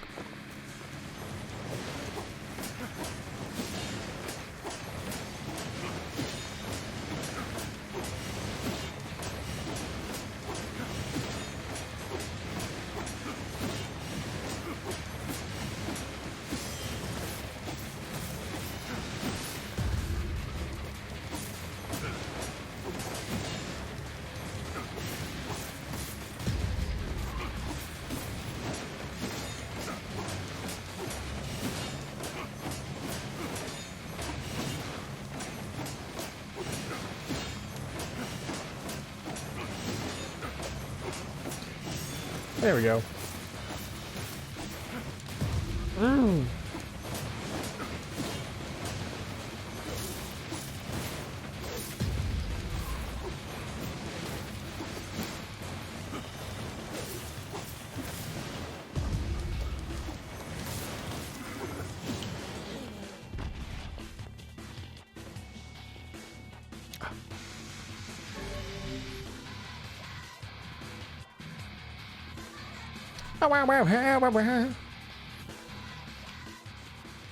The black sickness stains the future. They journey to return. Oh, what's going on here?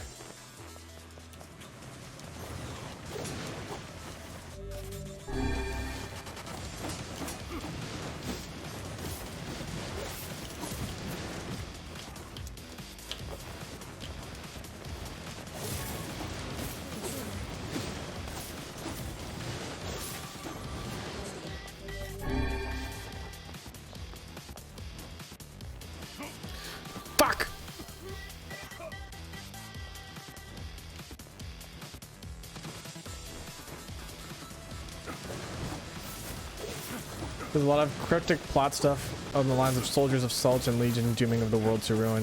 There's some lore between Drakengard and this game. Ooh. I mean, there was like the Fell Dragon or whatever that cursed the world. That's sounds pretty Drakengard-y.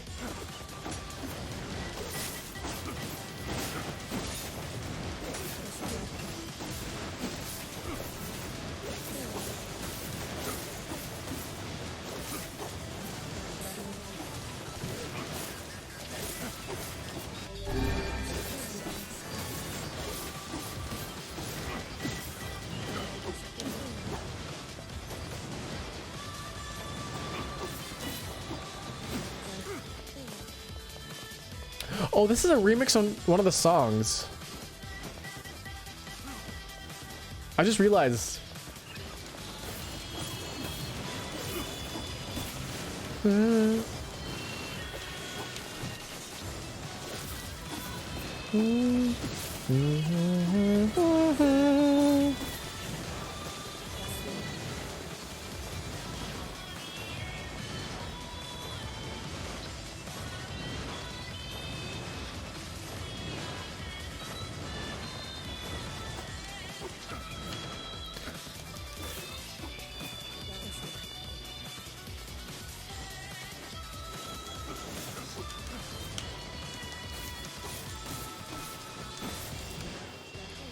It's a remix of the song, the shop song. Everything's on sale. Every sale's a win. Oh God.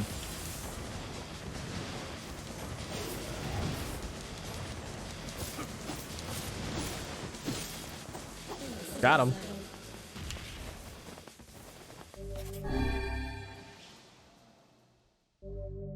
Kabuki outfit. Experience. I did it. Was that it? Another door. What is this DLC? What am I doing?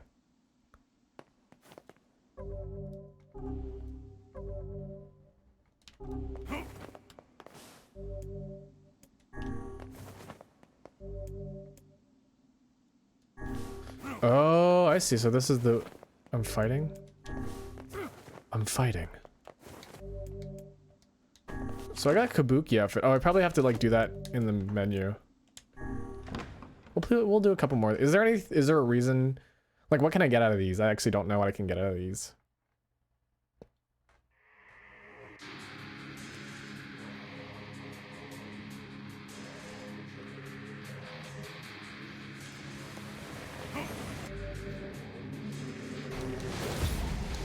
Magic spewing bat. Okay.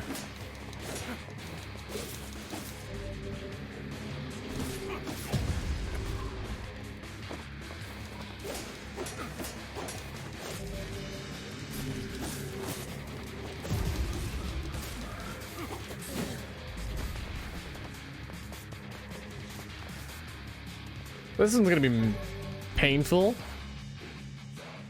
They're just battles. Oh, okay. 13 packs. Vessels form waiver as they cross times. What is this, Kingdom Hearts? I know this was Kingdom Hearts.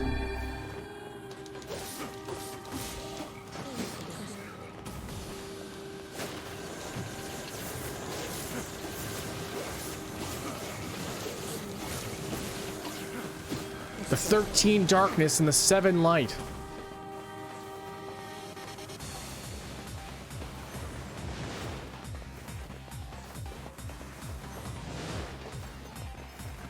Not this way. I like it. I get to play as Dad. Dad? No one tell Prismaya Cool Streamer that there's a cool dad.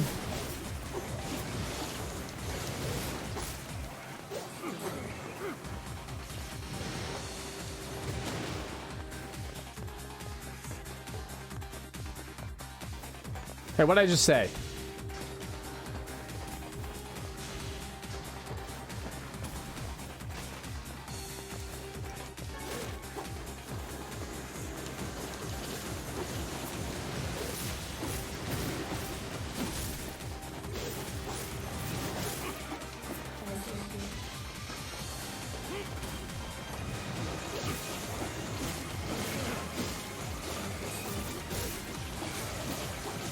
You get weapons? Oh, cool. So I got what? I think I got a costume? Kabuki, right? Or is that a weapon? Oh, the first two give outfits. Okay. It seems we have been shut in.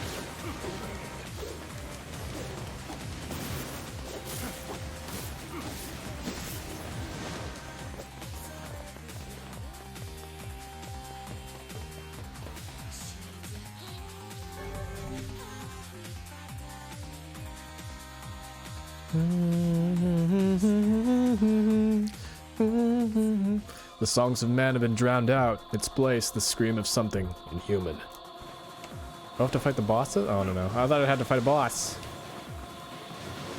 Oh, you're back. That's when people playing the DLC, they're like, oh, you're back.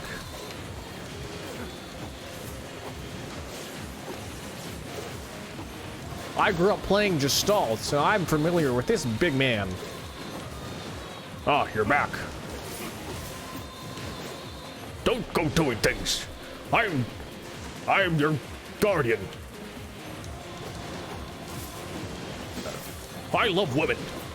Don't go in my car. Have some coffee. Now I'll go make some curry for the daughter I have, who isn't actually related to me by blood. Bah. By the way, here's alcohol.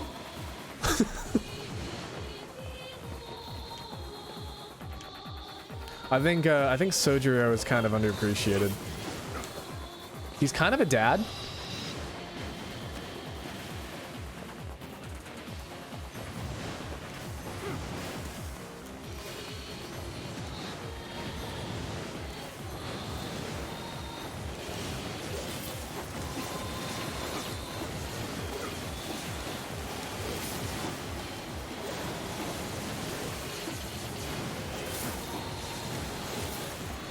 So I'm gonna get a weapon from this one, right? And then the fifth room I get a... And then in the fifth room I get an outfit, huh?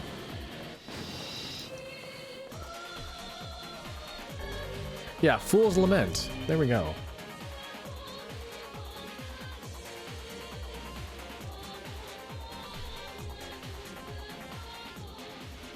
The sky falls with the dragon. The world ends this day. That sounds like an ending.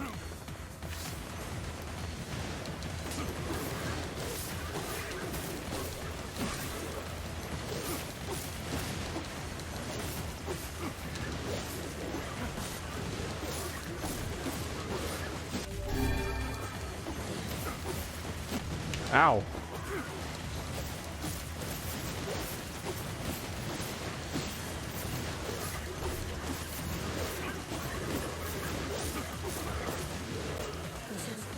Third challenge is good for money and grinding. Ooh. Guess who might be grinding off stream or on stream? Who knows?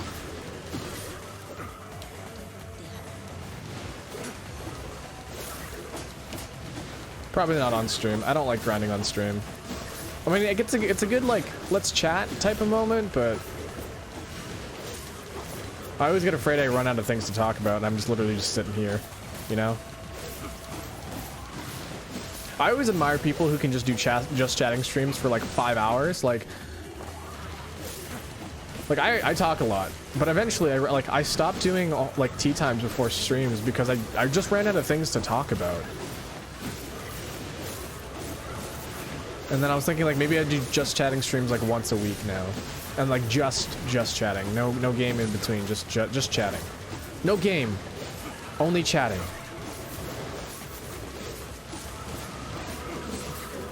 My throat hurts after talking for barely 2 hours. Yeah, it's rough.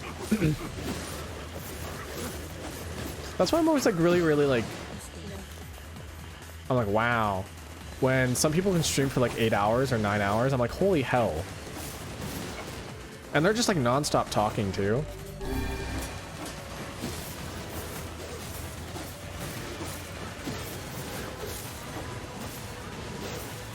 Maybe they have just developed a way to talk without straining their voice. I don't know, you know?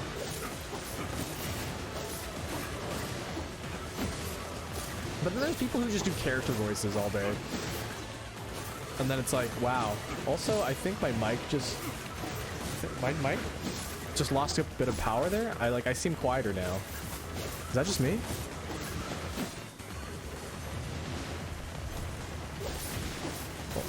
Hello? Hello? Yeah, my mic just like lost some power. I don't know what happened.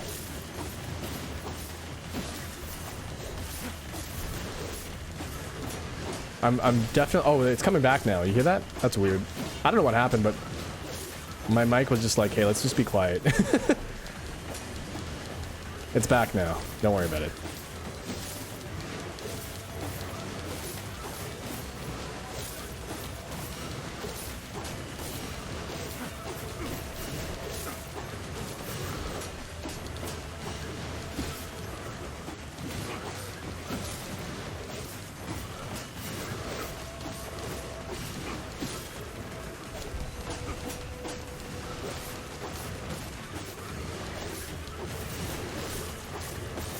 Ah, press square, the simulator. This guy's taking forever to die. Am I doing something wrong? Ow. Am I doing something wrong? There we go.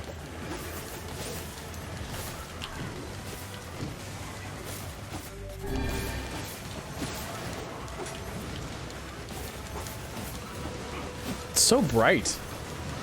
The colors.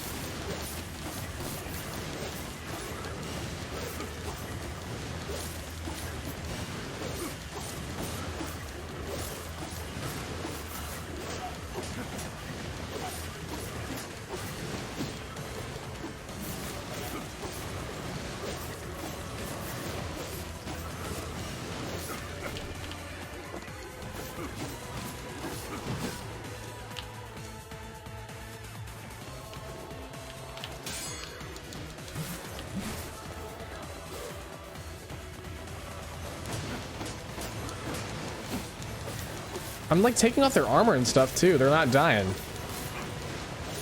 I don't know what's going on.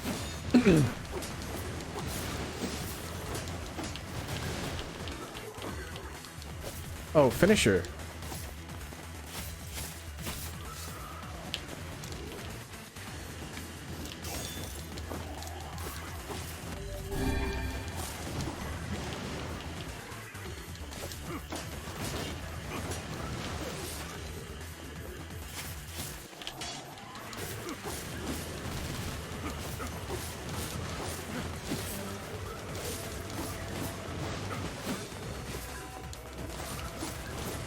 I think these guys just may have like a lot of health. They just have a lot of health. Medicine load. I think I'm just gonna do this one and then just stop. Puppet priest collects the accursed prayers and polishes the vessel. The vessel?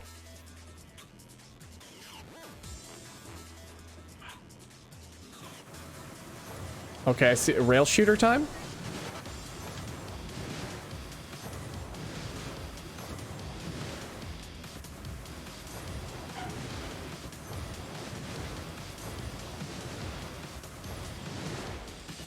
Were you a rail shooter?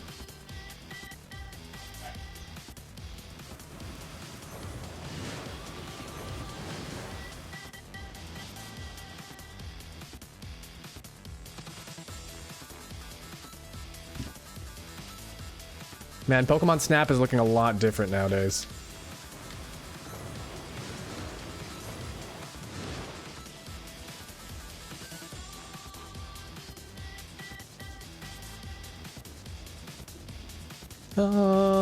Ooh, eh.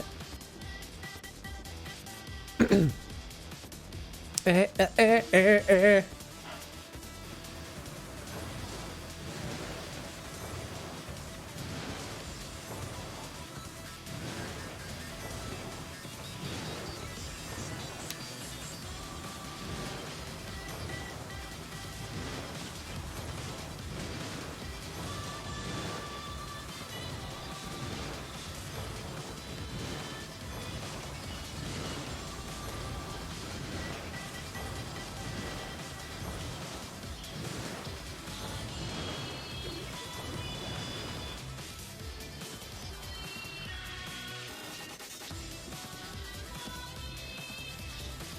My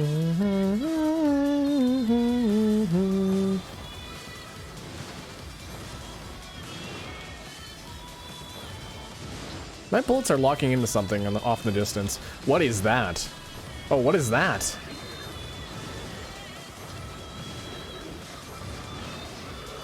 They're locking onto a boar.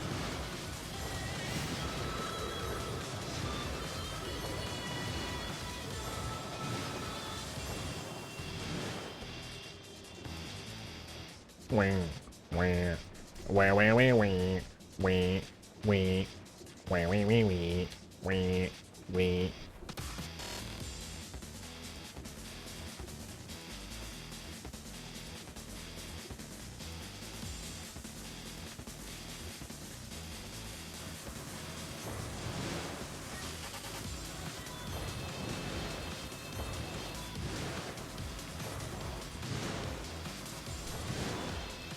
Everything's on sale. Every sale's a win. Do do do do do. La da da dee da.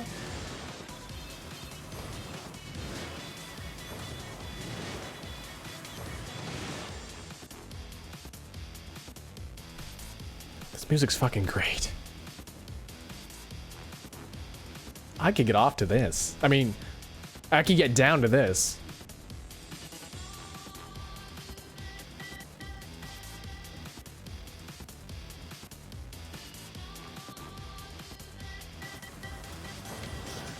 Ah.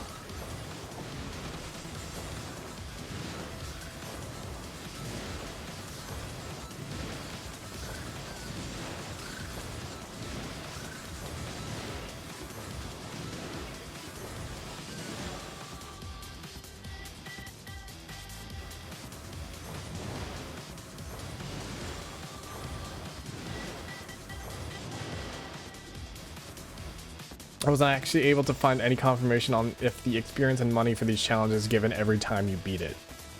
Well, last time I just got 1,000. That was pretty cool. 1,000 experience.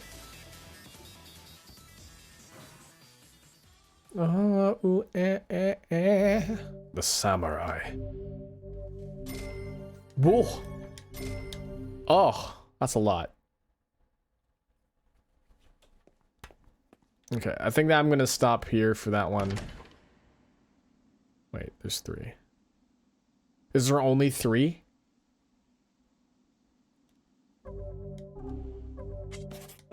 Level 28.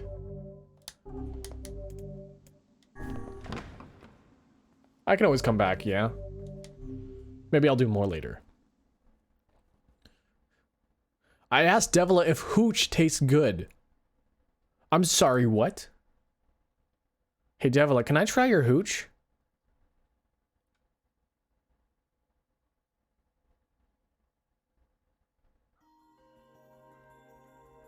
My word. Something wrong? I feel as if I've just... I know what you mean.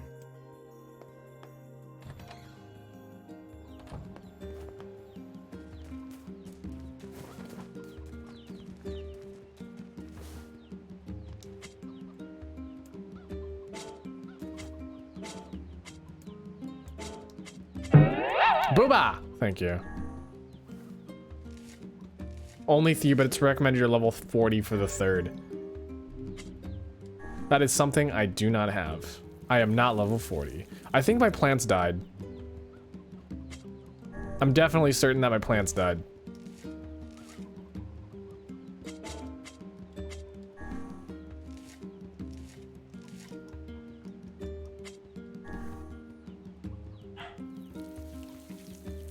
Wet, haha. Haha, wet.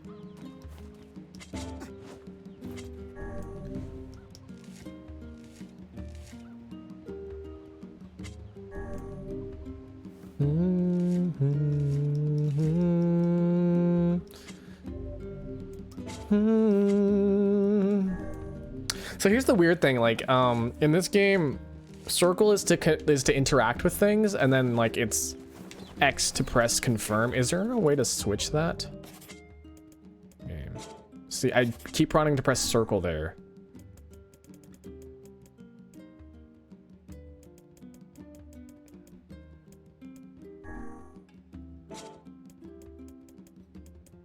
items? No.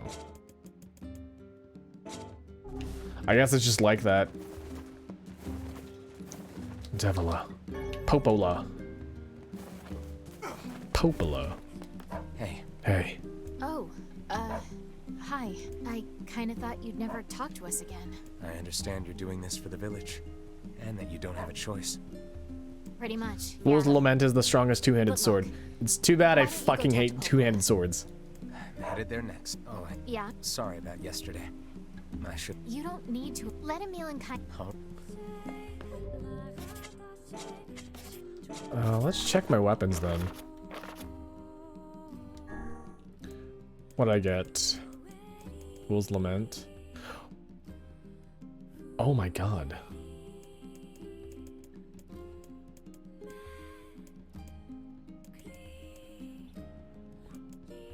Fool's Embrace gives me 200.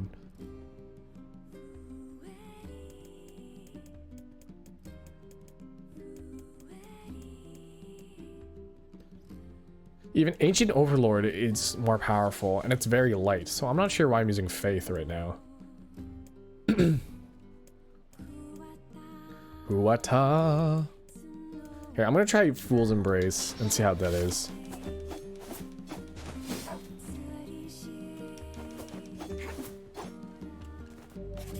Okay. Now let's see.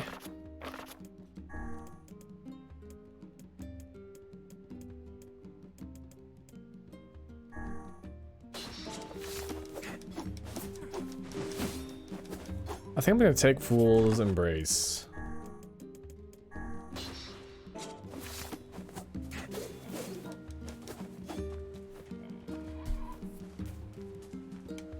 A recurring dream I tend to have is that I'm playing a Harvest Moon-like game and I keep forgetting to water my plants. Like, the areas aren't from any Harvest Moon of storage season that exist. It's like an AI-generated version of Harvest Moon Field.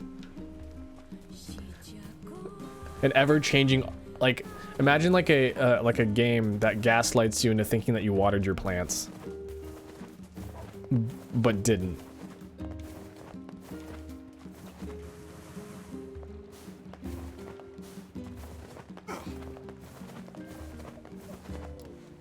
what's this mess grip? Thank you.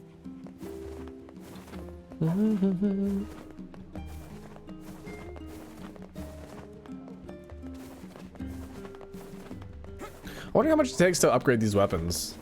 These weapons are pretty good. Celeste, thank you for the raid. Welcome, raiders. My name's Akira Dolce. I'm your local barista. What can I get for you guys tonight? Can we get a shout out to Celeste? The nourish Celeste. What were you doing? What were you doing? What were you playing? Thank you, only guy I know. Thank you for the attempt.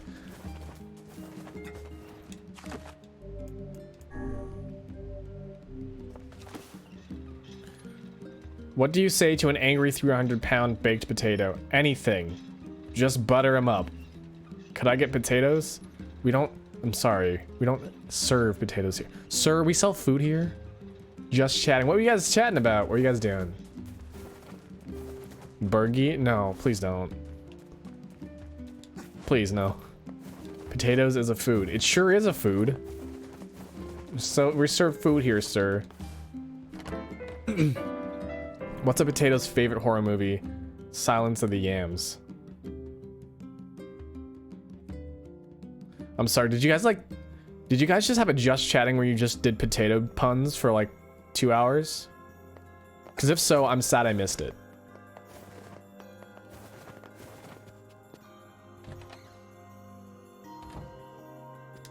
Popola? Oh, Popola? hello. Look, I want to apologize for Yes. Stop. You didn't do anything wrong. Yeah, but neither did you. You're just trying to protect the villagers. And I jumped down your throat for it. I was reading SCPs, but like not actually spooky It's ones. very kind of you to say so. Regardless. Mostly weird ones please with don't let it food. trouble you. Cryoplum, welcome. Ahem. I believe there was something you wished to discuss with us. Oh, right. Yes, about that. You know about the lost shrine, right? The temple where I was That's it. Well, it seems 24 that the bits. Shadow I have so many Lord's potato lair is jokes, connected to I it just don't know somehow. where to start. Excuse me. Oh, But the bridge that leads... Excuse Take a me. vote. I don't didn't realize there was a limit on high. There's a reason why it's only one.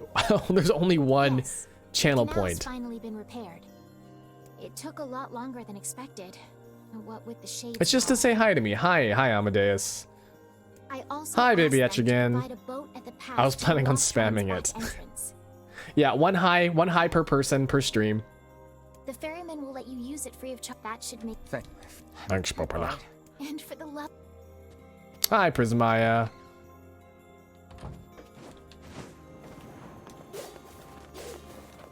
Hi, Linares and Lass. Linares. How do you pronounce that? Linares?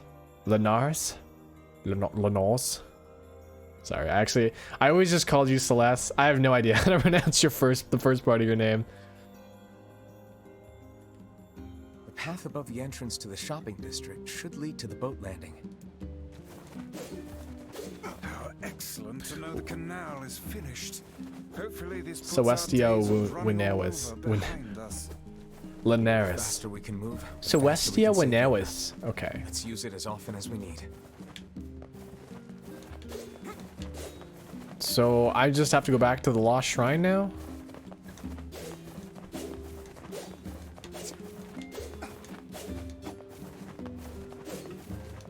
Ah.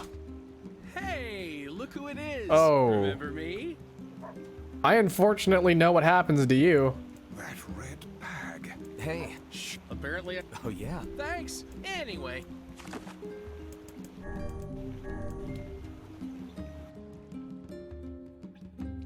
I wonder if this is any different, you know? Because we are in Route B. And we all know what happens in Route A. You know?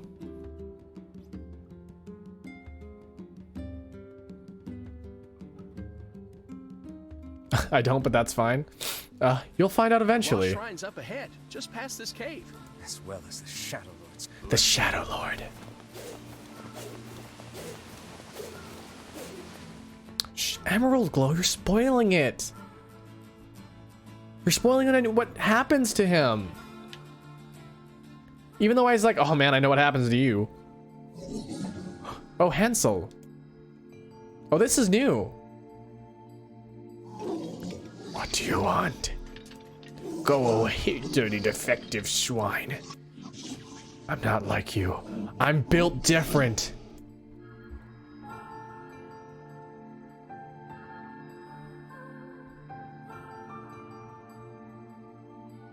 I'm built different.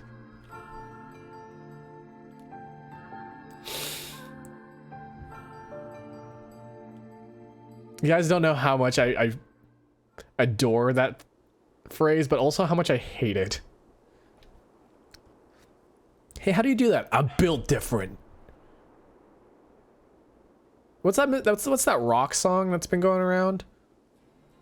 It's part of the grind, part of the. My name is Rock. That's right, yeah. Do be built different. I mean, we're all assembled differently. Actually, we're assembled the same way, but we are developed differently. Oh, tell your mom. Don't ask how your mom and dad how they built you. Ask them how they pulled you back from the assembly. No spoilers how we're assembled. Okay, I won't tell. I won't tell. Nobody tell. It's a secret, okay? First time playthrough, no spoilers.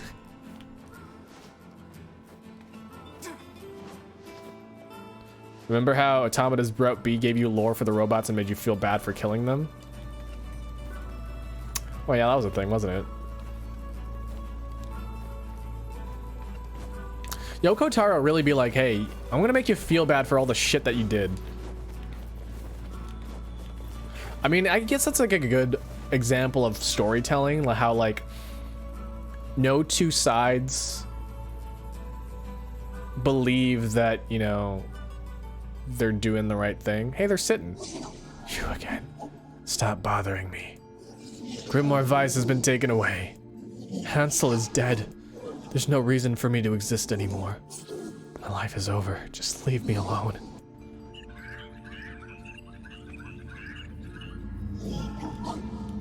What?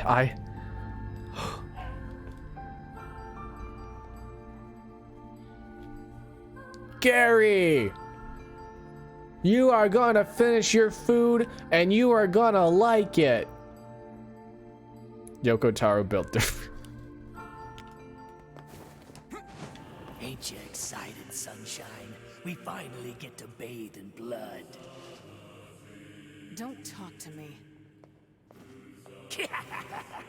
I want to kill so bad I can barely stand it.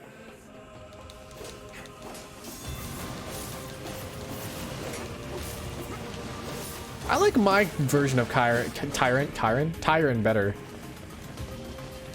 Like the fucking, I don't know, for some reason when I see a psychotic mind person, I like to have them like a little like twitchy sounding, you know? I'm gonna kill you. Ha ha ha. Like someone who changes their tone of voice constantly, I think that's really creepy. That's why I think like Spamton from, I don't know if you guys have played Deltarune. Why Spamton is super creepy because that's how I imagine him talking. Not only like is he laggy and glitchy and whatever, but like I can imagine him going like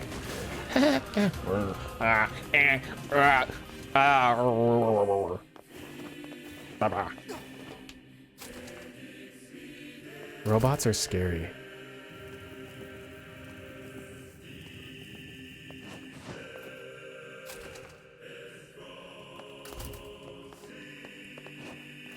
You played it on stream, so most of us think most of us here know about it. That's not always true though. Some people cannot have watched Deltarune. I know like a lot of you guys are my regulars, but like I never assume that you guys are here for every single stream unless I remember vividly that you were there. And trust me, it gets hard. Like I know there's like This is all too easy. I know there's only a handful of you guys. But sometimes like this old brain actually ain't that good.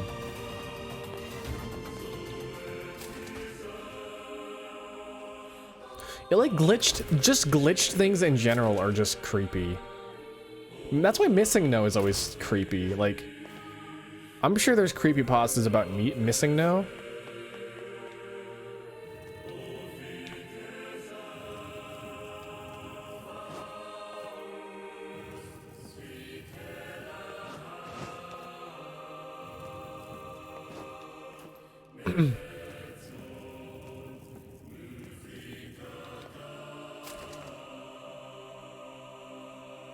I watch a ton of stuff. Deltarune is not one of them. And that's another thing too. I know a lot of people like Deltarune, cool video game, but not a whole lot of people are into every single video game, you know? That's another thing. I don't watch Delaware. Unfortunately for you, Delaware is the hit new game single for all the singles in your area. Come to Delaware and be single. Turn back. What's with these guys? Certainly not your garden variety, Shades. Their bodies aren't fully functional. Say, I've heard of this. A cursed area where incomplete shades gather. Sorry, there's a thing like incomplete. You can be an incomplete shade. I remember someone summarizing Spamton's voice with so many people have done good Spamton voices, but I think the perfect voice should splice them all together. That would be a good Spamton. NGL. NGL.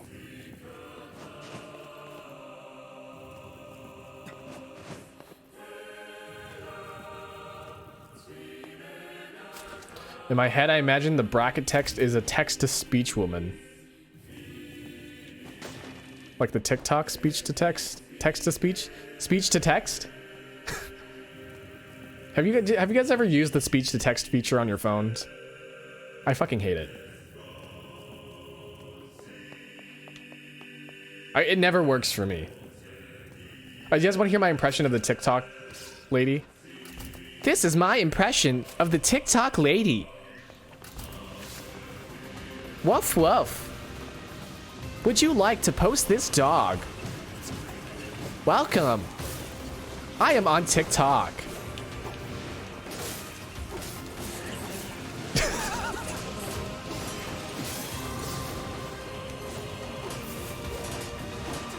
I like how it said woof woof in your TikTok. I managed, so I am starting to get into TikTok and posting on TikTok. I actually recently just made 2 new ones.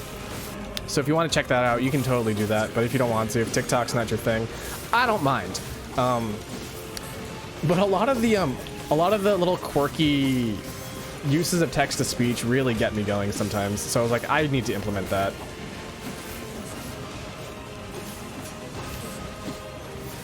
Woof woof.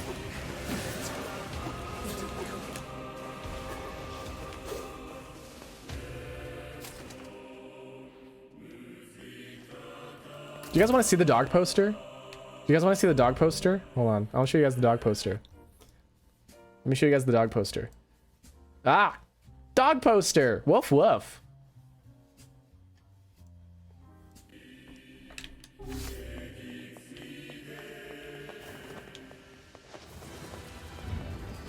I ain't about that.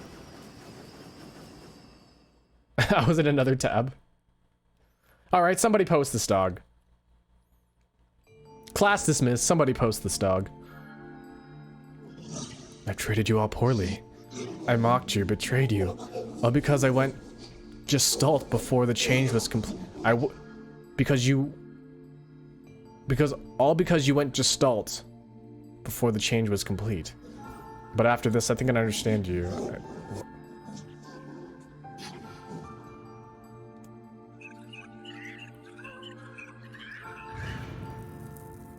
Oh, what was that noise? Oh, hi, doggy.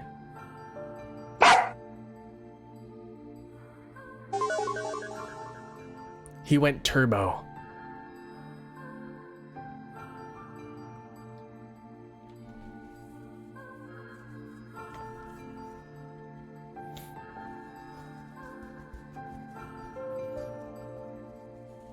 Kinda. Emil? Look, from now on, I'm going to sleep outside with you. Why? I remember this I dialogue. can't accept that you aren't allowed in the village. It's stupid. So you're staging a protest? Fun. Fun. Waste your time. But it just feels wrong. Well, that's really nice of you, but you still don't have to stay out here with us. Emil. You got a super important mission. You can't sleep out in the rain. What if you catch a cold? Besides, I like camping with Kaine. Sometimes we sit around the fire and tell stories, or roast. These nuts. Emil, that's enough. I got a fucking image to maintain. Got a fucking image, dude.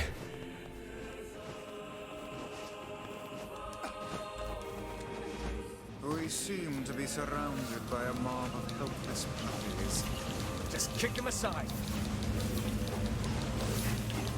Do you guys remember that one E3 thing for Square Enix that was like, it was like a reimagining of Final Fantasy 1? It's like, I'm here to kill chaos. I want to kill chaos. I think about that game often, actually. I have no idea what that game's about, but all I want to do is kill chaos. I want that guy to kill chaos. I am cheering him on. Please. Please kill chaos.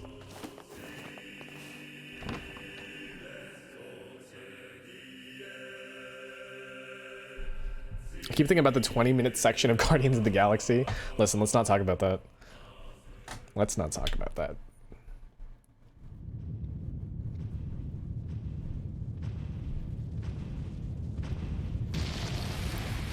Hansel is dead. It's me, Gretel. Hello. Oh, now we can talk. You can talk now.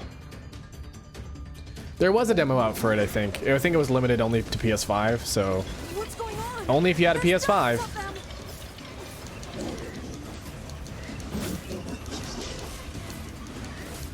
These are creatures of the darkness. Lure them to the light.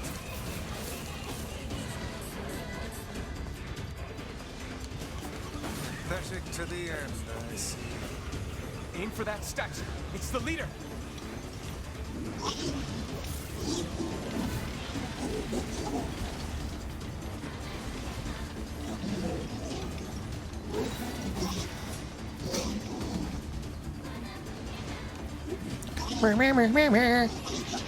Stop hurting my friends.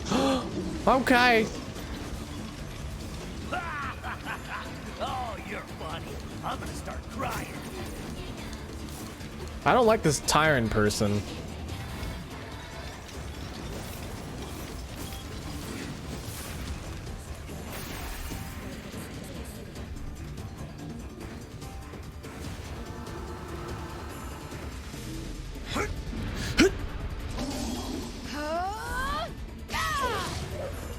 Oh, this is the part. I forgot about this part. Have you felled the beast? Have you felled the beast?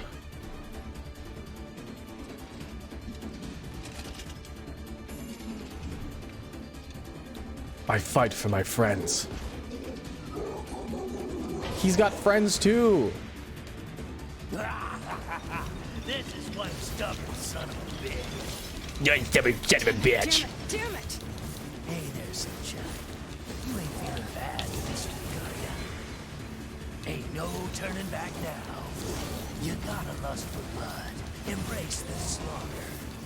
All we know is the thrill of battle. Ain't that right, Kaine? Ain't that right, Tiny? I want him to be more menacing, you know? A little crazy. A little sinister. Oh, no big deal. Kaine!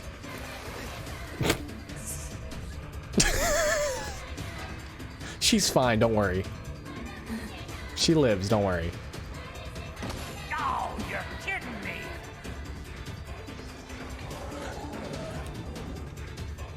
Kaine! Move, come on, stupid arm, move.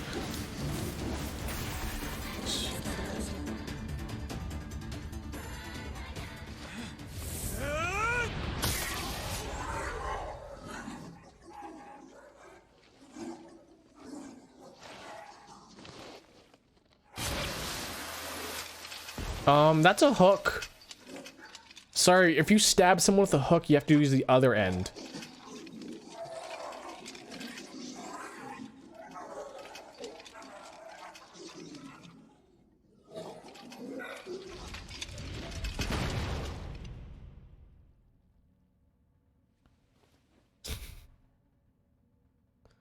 Imagine stabbing someone with the, like, the blunt end of a hook. Kaine! Are you alright? Kaine! I fear there is little we can do for her. No! Kaine!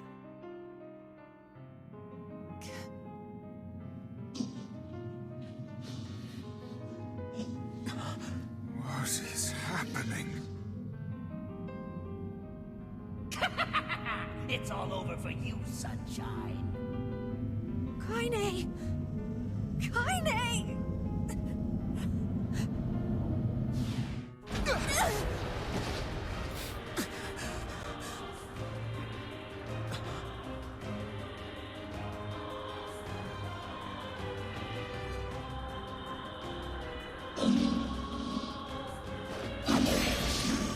Gone feral. It's Kaine's shade! With no other choice, we must strike it down. Kaine! Come back! If I remember correctly, I have to, like, shoot it with a big ol' spear.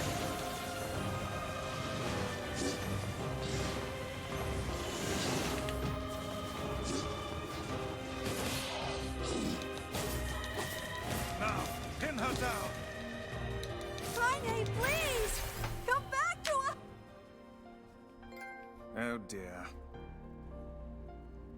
That was quick.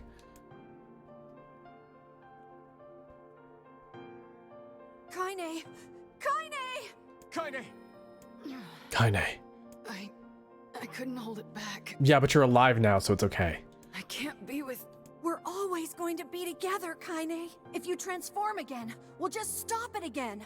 As many times as it takes. I don't care how tough it is. We're gonna get you back. I like sleeping outside because I'm with you, Kaine. I'm able to ignore my Oh, this is the part where I just set the controller down. I'm weak. Here, I set the controller down. I'm not pressing anything. But you make me strong. You're my friend, and I need you. So don't you dare leave me.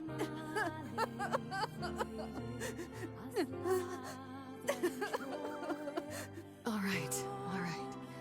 Stop crying. Why do you need to set it down? Because I don't need to press anything. And Wow, I love Carol Vesperius. Great. I'm all right. What's he doing? What the Carol doing?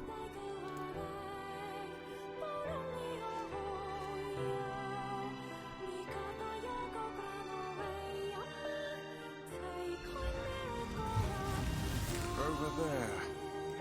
Oh, there.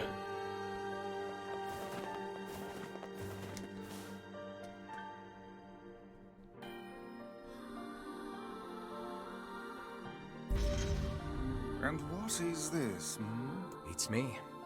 It's got some kind of writing on it, but I don't know what it says. How remarkably useless. Do I have to collect all the pieces again? I don't want to do that. That's a lot of work.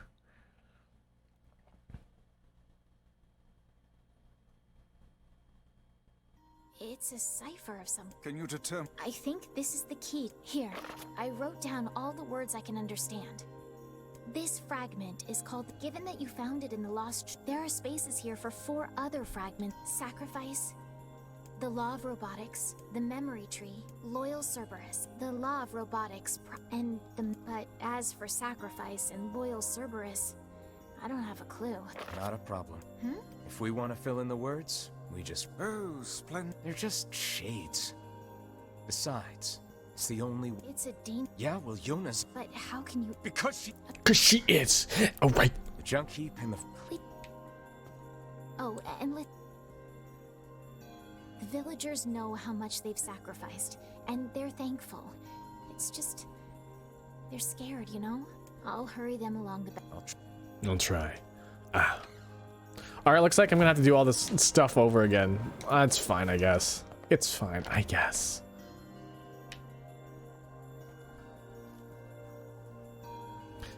God damn, it was my mind.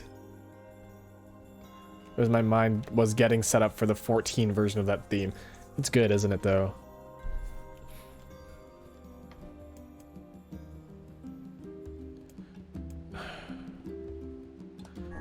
Popola said we... You will forget. I think I'm gonna regret doing this one. Because it's just gonna be more reading. But like, maybe we know the answers now? So maybe it won't be so bad.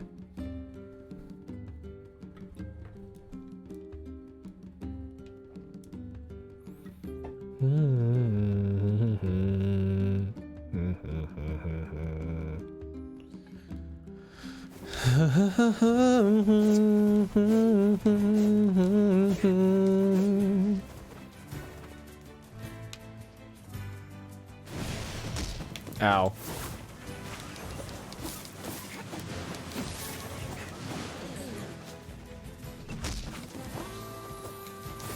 I'm really bad at navigating with a boar. Ow. Why you do that? There we go.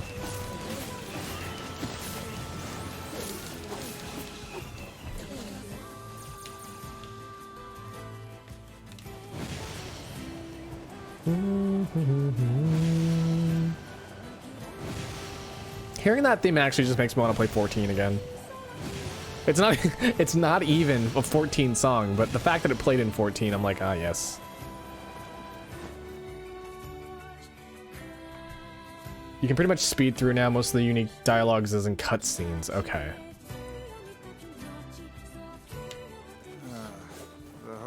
that blasted dream. Blasted dream. Truly a nightmare I hope never to experience again. Oh, well. The divine. Did you not? And The divine tree.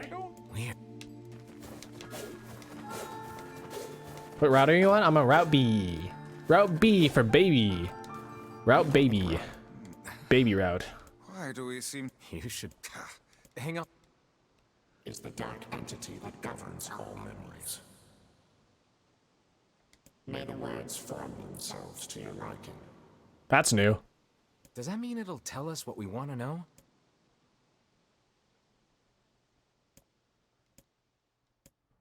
Time is shorter. It's not how it's supposed to be. The plan failed. I think I've already read this, yeah? Yeah. Okay.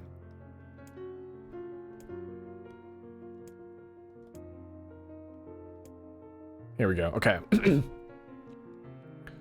Okay, blue eyes. The girl has blue eyes.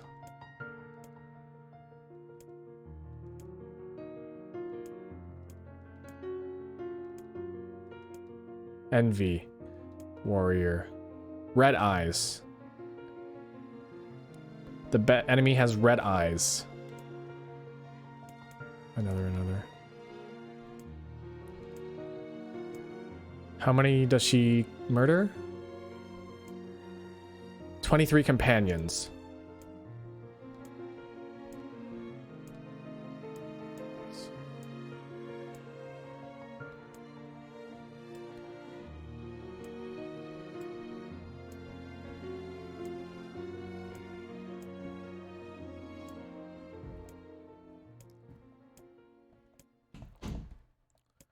Okay. Here we go. They must listen. Look here. It's a shade. Blah, blah, blah. What are these memories? They're... Gotta get it back. Have you played NieR Automata or just this? I played NieR Automata earlier. Earlier, like, a couple months ago. It spat out a glimmering green jewel. I implore you. There we are. It was blue.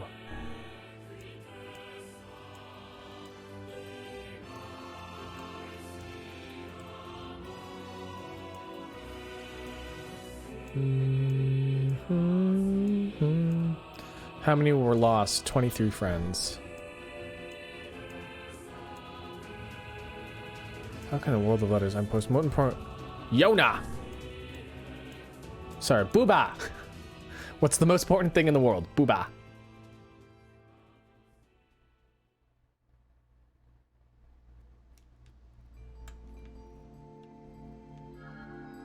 What in the... I just... With the... Yeah. I remember that took me a while.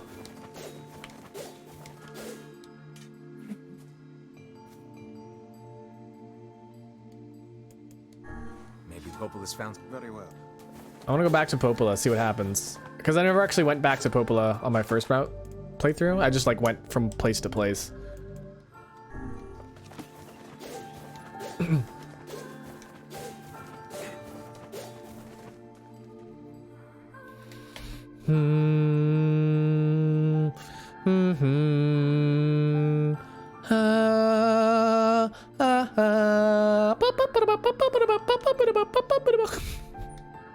I've got Star Wars in the mind. Hold on, I didn't do my daily Shrek quote. What do you guys want to hear from Shrek? Weed rat? What do you guys want to hear from Shrek? Speak now, forever hold your peace. Oh fuck. My lord, I think you just said it.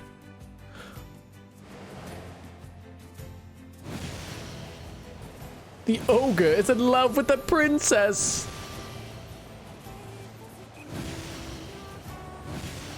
I remember reading about the idea that Automata takes place in the same place as this. It takes place like 1,000 years in the future. And...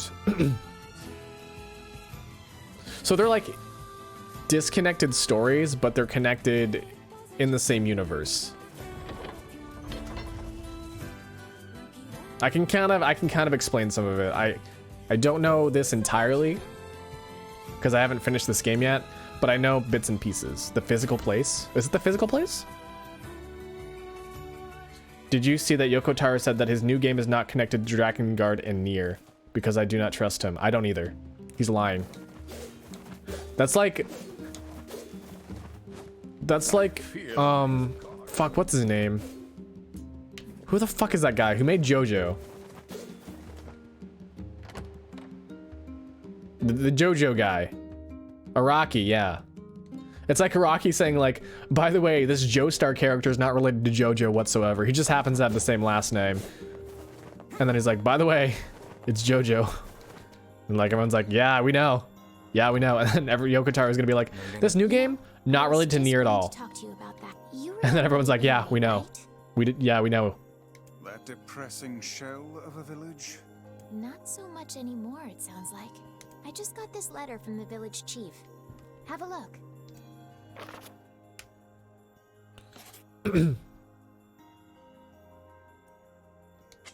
Sacrifice. That's right.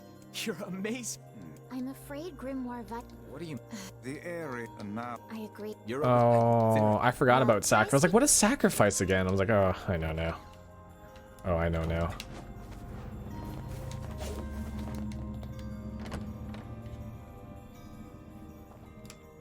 And the reason why the trees are so big is because of the... Oh. Like that big tree? What about that big tree in the middle of the city? Is that the same one? No, it couldn't be. The area, huh? So I have to go to the area now instead of the junk heap. Gravity Rush 2 has a 2B costume. That's cool.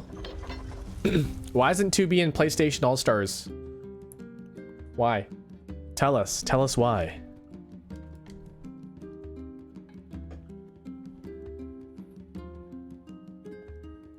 Tell us why you're closed. 2B's in Fall Guys. Oh my god, it's all connected. Sonic is also in Fall Guys. I cannot fathom that village setting up. Dante also in Fall Guys. Truly opened their minds. Yeah, I have my doubts. Aren't you glad to be going back home, Kaine? Home? Guys, remember that? Shithole.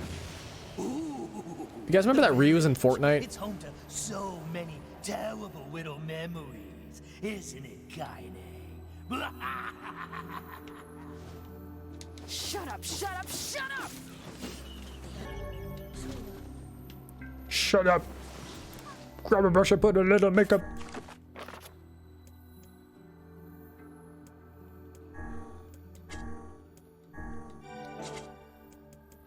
Dark Lance. Oop.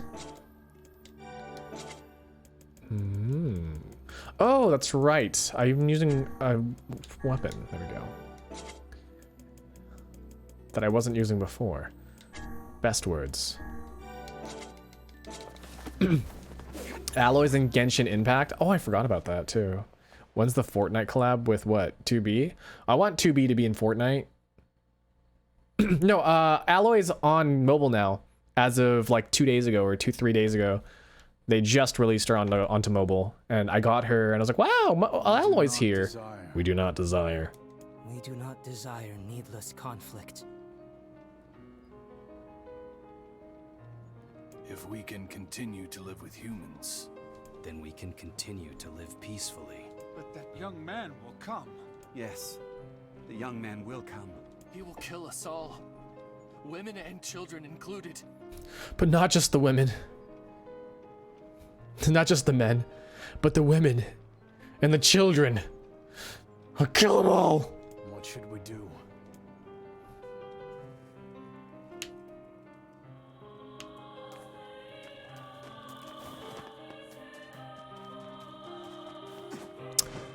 I wonder if I can see like the smack of red stained somewhere. Here's that rubble. I wonder if it's around here somewhere. No? You know, it'd be a nice little touch. Listen, there's like a thing where it's like it's all connected, where like Shaggy is in like Mortal Kombat, and therefore like John Cena has also met Shaggy.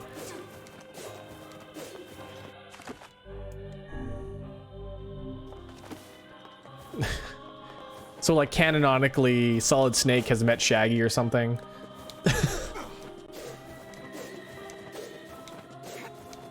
I don't know. It's a Twitter that's like it's all connected or something. I don't quite remember the name of the Twitter, but it's like they connect a bunch of crossovers, and they're like, well, since 2B is in Fall Guys, and Fall Guys also has Sonic, and Sonic is in Super Smash Brothers,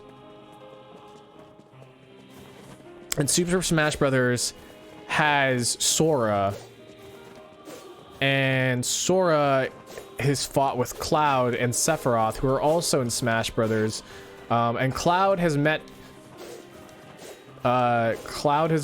Noctis from Final Fantasy 15, and Noctis has been in a crossover with Tekken.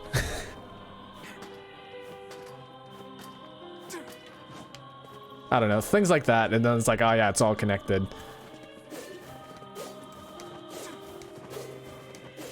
Wait, where the fuck am I going? Oh.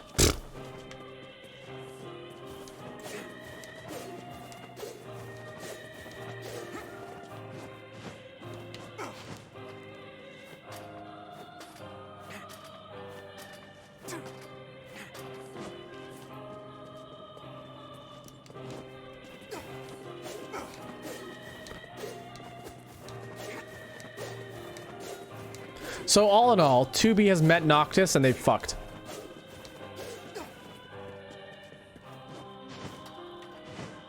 Thank you for coming to my Twitch stream. Please like, follow, and subscribe. We came to ask. It may be fast. Let us ask.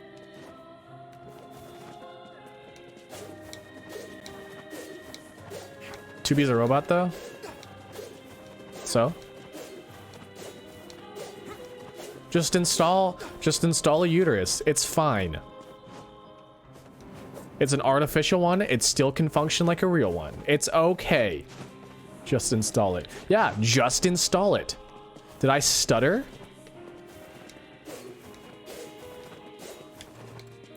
A letter, huh? So you... which is it, man? No baby capability is a plus. Listen. I never said that. You can just install a DNA sequencer and combine one DNA with another, and then you could make that form. How is Babby form? Progedent. Oh, and if I may ask, are you friends of Kanye? It's like a test tube baby, except it's real. You could say, I've heard the rumors. Here to hunt shades, are you? Please don't fuck your Roomba. I'm sorry. That's rude. Just because she's a robot doesn't mean she'll clean for you. Indeed, our aim is to defeat every. Implying test tube babies wouldn't be real. I didn't say that. Wait, maybe I did. Everyone.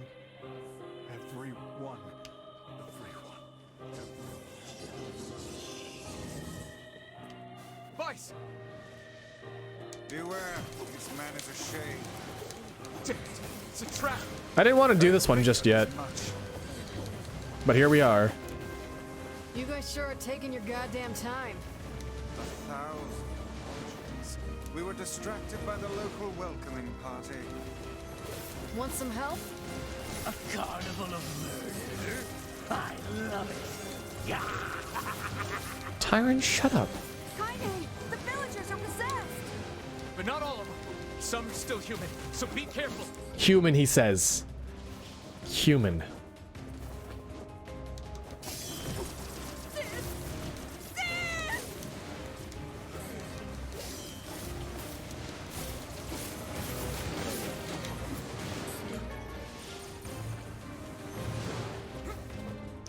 Can I install pegging onto A2? This village is Yes.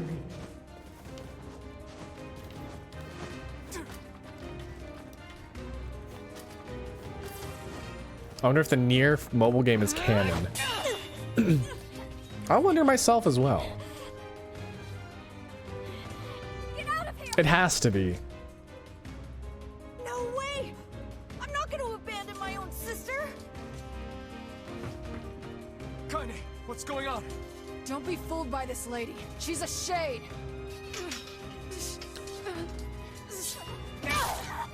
Oh my god. I'm starting to feel bad for the shades now, because now I know what they are.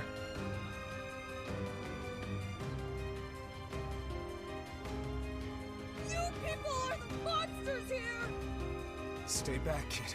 Your sister is one of them now. I don't care what she is! She's my sister, and I love her.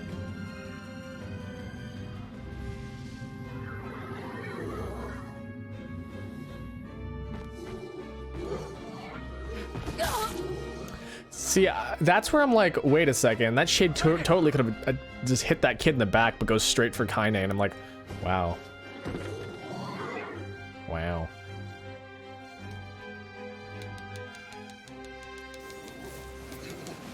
She's just taking a nap.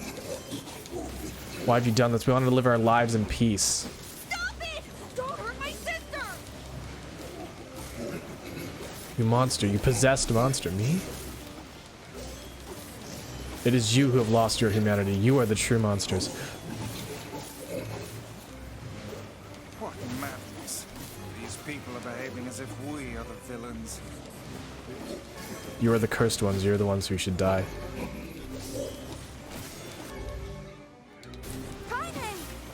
Kill them! Kill them now! No! You've got to... Villagers are under attack over there.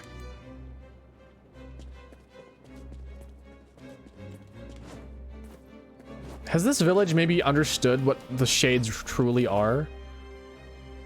What could those black swirls be? I can't take this anymore.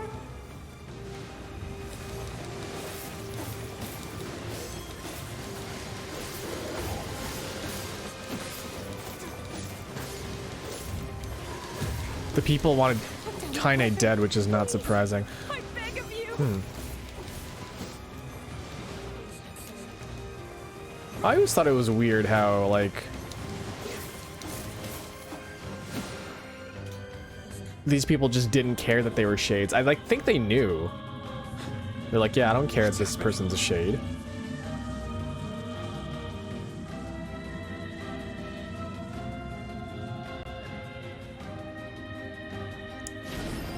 Big hole. Big hole.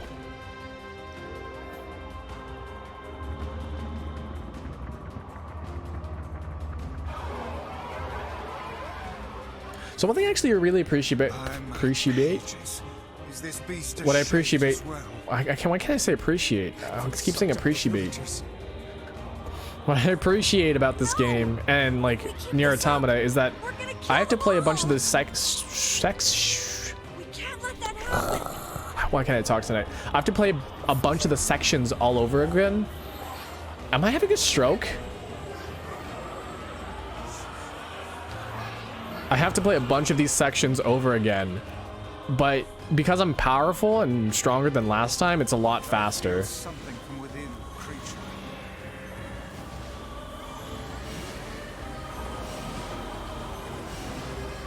I'm a shade. Oh shit, they found me out. Is this the combined power of all those shades? It will take more than a barrage of magic to stop us. The first to waver is the first to die.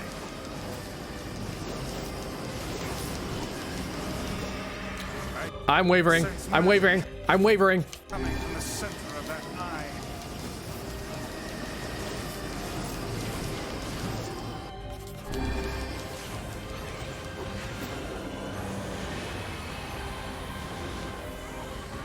Wait! I think those are actual people! Hold nothing back. Those are shades. Oh, they're the real people here. We're the shades. Also, like, I'm not doing any damage. The surrounding tentacles shields appear to deflect magic. No shit. We're all having strokes tonight, guys. I get a stroke, you get a stroke, we all get strokes. Now, focus your magic on the beast's center. Been doing that.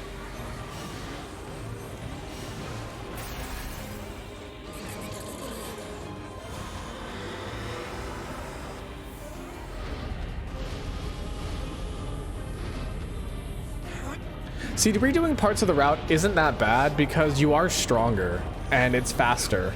And so you get different perspectives as well, which is great. And because you have these different perspectives, I think that makes it effective. And it makes you want to play it again, you know?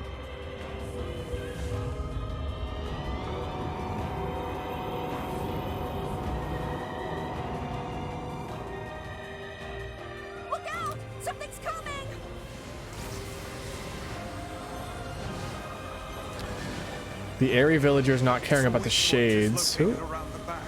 Try attacking it from above. To confirm their hate of Kaine was long before Tyrant possessed her. Emil! Emil! I'll keep him busy. You should be able to attack from behind. Go around and get it. Please, hurry. Emil can handle this. We must circle behind the creature at once. I don't agree. Like, what if... Why did they think Kaine was cursed? Wake up, Kaine. Wake up. Move closer. You cannot harm it from below.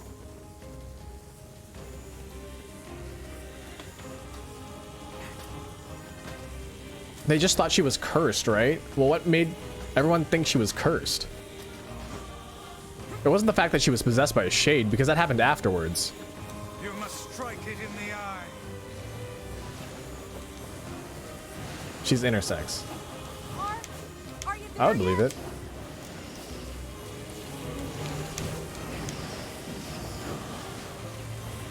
These people just being very not open-minded.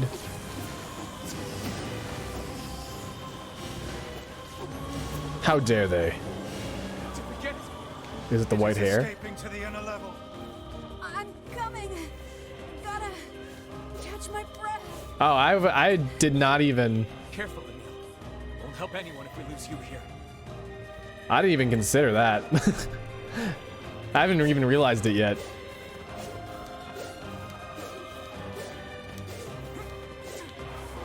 Damn it! You beat the hell out of that thing. How can it still move? Its combined powers are beyond even my greatest suspicion.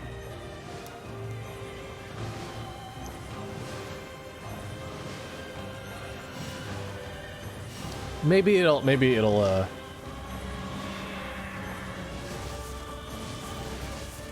on, help me take it out. I'm on it. It's technically a spoiler. Well, when we get to the part of being like, oh no, I had no idea. Let's all just pretend that we just didn't know.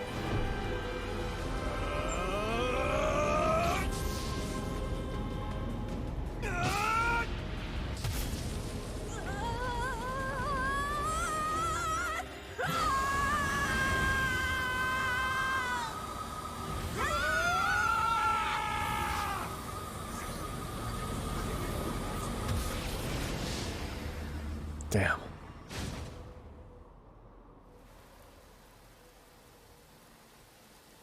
Damn.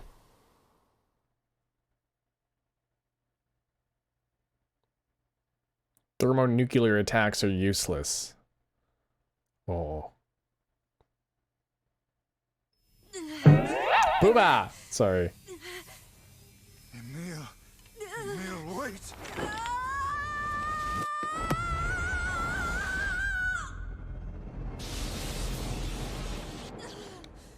I mean, they call her a freak. He's gone. His instincts have taken hold. So I don't know. Excuse me, Booba. Sorry, Booba. Sorry, Booba. Sorry, Booba. Booba? Sorry. Sorry. I said that in the wrong tone.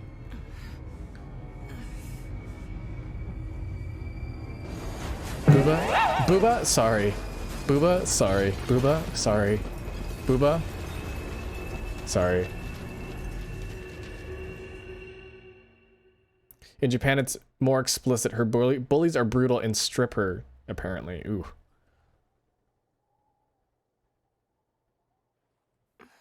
That's none of their business, man. You wouldn't do that to like a regular non-intersex person. That's just fucking mean.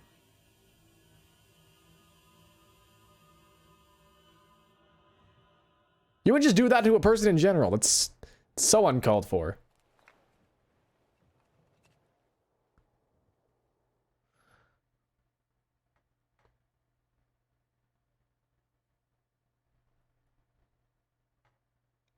Uncontrollable magic. I have to protect the people I love. That was my only thought as I unleashed magic powerful enough to destroy not only the Shade, but everyone else as well. All of them.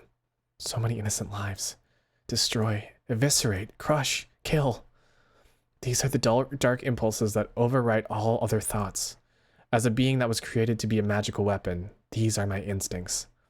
Or maybe it's better to call them our instincts. Oh no, more reading. Uh-oh. I have to read. A klaxon sounds from the deep of the bowels of the laboratory. Excuse me. Excuse Booba? me. Sorry. Booba? Sorry. Booba? Sorry.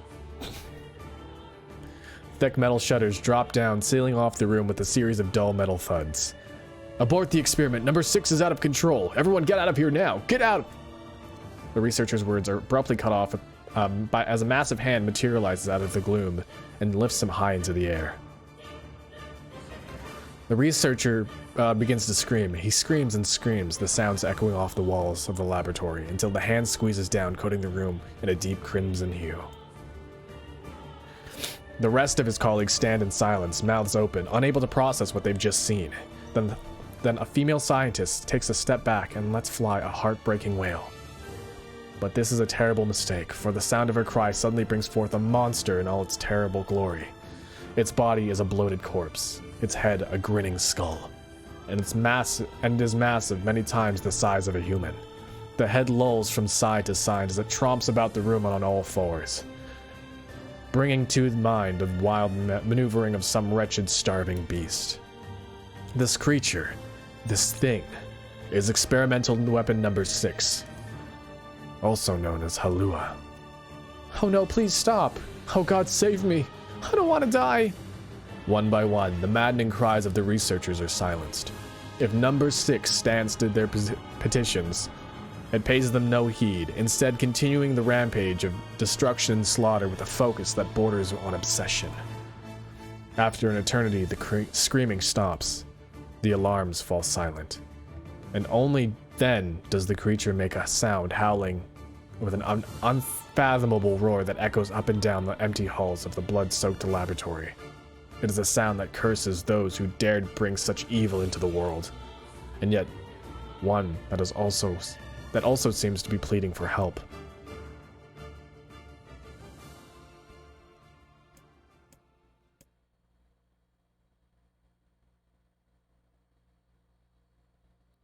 Two sets of footsteps echo in an otherwise silent corridor in the first level of the laboratory. One set belongs to a young boy. His eyes blindfolded, and his hands restrained. The others belong to a severe man in a long white coat. The man drags the boy along by the means of a long chain attached to the set of shackles on his wrists. Rubble is scattered here and there across the floor of the corridor, making the journey an exceedingly difficult one for a boy who cannot see. Excuse me, could you please walk a bit slower, sir? I'm not used to being blindfolded and... Rather than stopping, the man only increases his pace, causing the boy to stumble in an attempt to keep up. This last humiliation proves too much, and the boy finds himself unable to arrest his fall. Without the ability to brace himself, he topples to the floor, smashing his head on a pile of debris and causing a trickle of blood to worm its way down his pale, frightened face. agonized by the pain. The boy inadvertently opens his eyes, causing the falling drops of blood to emit a strange crackling sound before transforming into tiny white rocks. "Close your damn eyes," roars the man. "Yes, sir," stammers the boy as he slams his lid shut. He hadn't realized the blindfold had slipped during the fall, but now he keeps his eyes squeezed shut so tightly that sparkles appear against the black of his vision. The boy is Emil, also known as Number 7. He has a magical weapon whose eyes are capable of turning to stone anything that falls under their gaze. "Don't look at me," barks the man. "Never look at me." "I'm sorry, sir. I'm looking at the ground now, so if you hand me the blood..." Instead of waiting for him to finish, the man extends one foot and presses Emil's face to the floor with a heavy black boot. "Stop, sir, you're hurting me." "I told you to keep your eyes and your mouth shut, so do it." The man knows this boy. This weapon could wipe him out in a single glance, yet subduing him in this way gives him a sense of relief. After making certain the boy is sufficiently cowed, the man leans down, retrieves the blindfold, and knots it tightly around the boy's quivering head. "Right then, on your feet, let's move." Emil staggers to his feet, trying to ignore the red liquid oozing down his face. The blood doesn't matter. The pain doesn't matter. All that matters is finishing the job they had set out for him to do. The second level of the laboratory is in worse shape than the first. The environs are littered with rubble and rock, making the thought of a descent foothold laughable.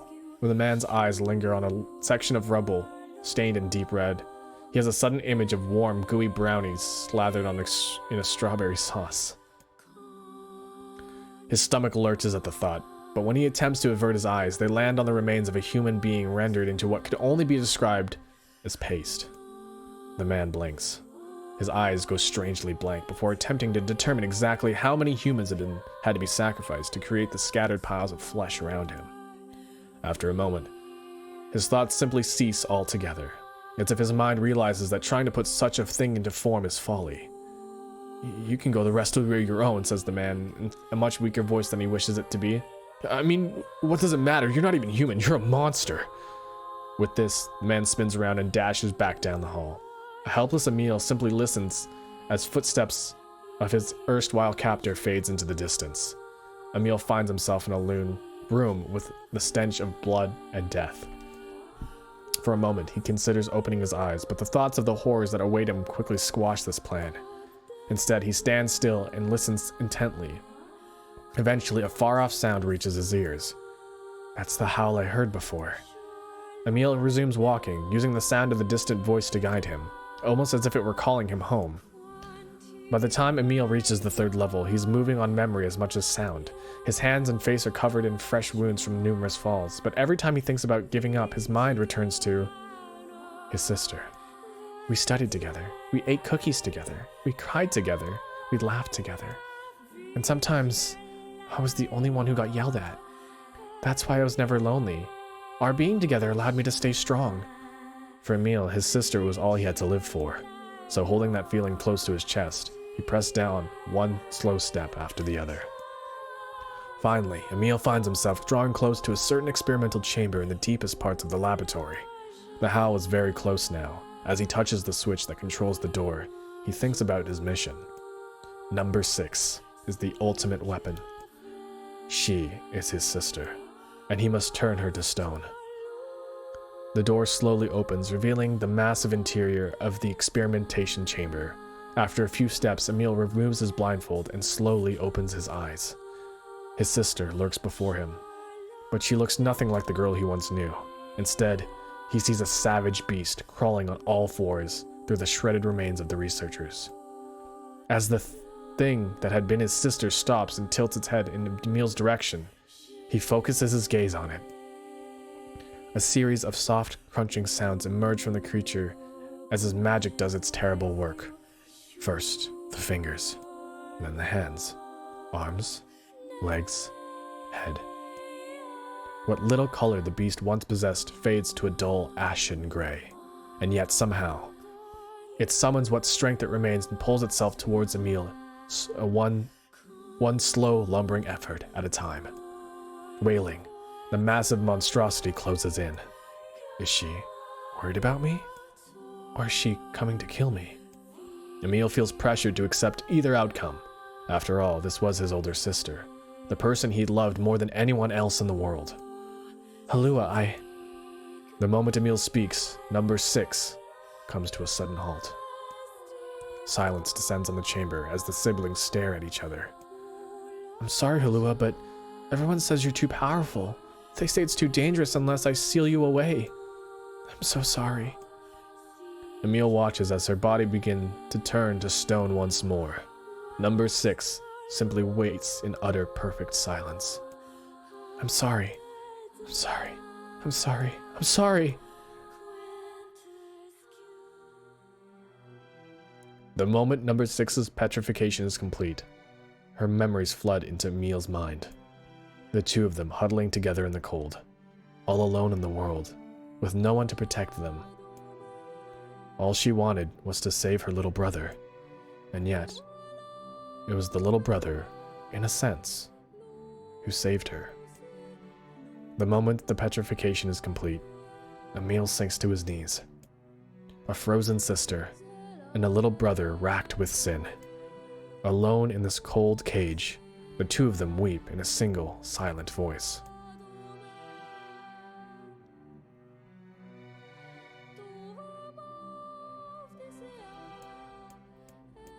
It was our combined power that destroyed the Eyrie. Whole existences, entire lives, even their memories. We took it all. We took everything. My sweet, gentle sister turned into a monster, and the same thing will happen to me now that I have her power. If my instincts as a weapon win out and destroy me in the process, if that power ends up hurting someone I love,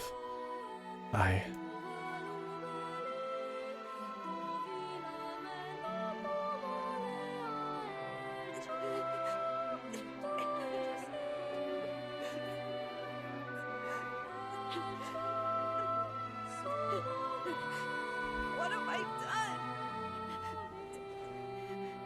I killed innocent people. I killed them all. But you saved us.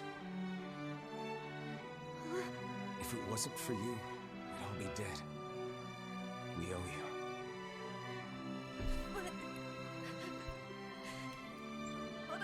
It's all right.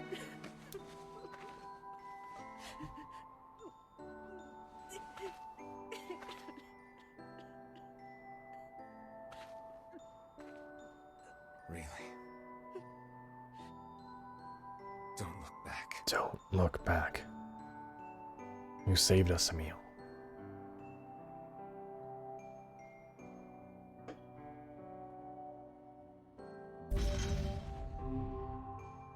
Every sail's a win. Life is great when you're me. Yeah.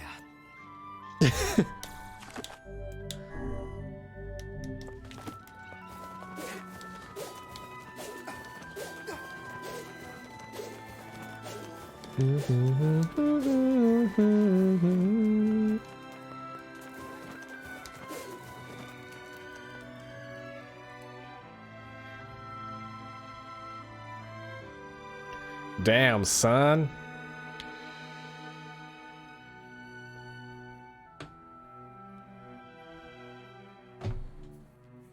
I don't know how much longer I want to go for tonight, but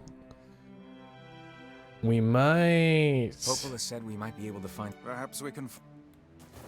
I don't know what I want to do. Happy birthday, Fred. Happy birthday, Fred. Everyone go wish Fred a happy birthday. Yo, shawty. It's your birthday. We gonna party like it's your birthday. We gonna sip a Bacardi like it's your birthday. And we don't care that it's not your birthday. Haha. We're gonna shitty farty like it's your birthday.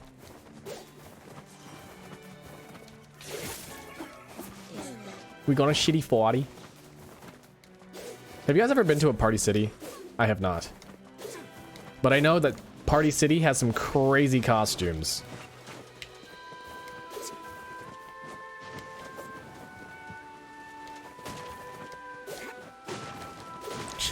Shitting and farting. Wanna shit and fart like it's your birthday?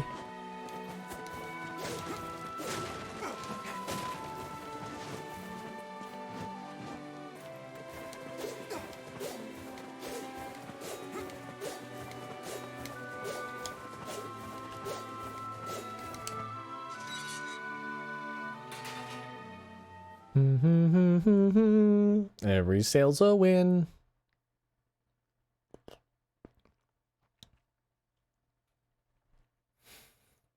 So Emil just lives for like 1,000 years? Man, that must suck. Damn! Where'd they go? Lore. Get him! Don't let him escape!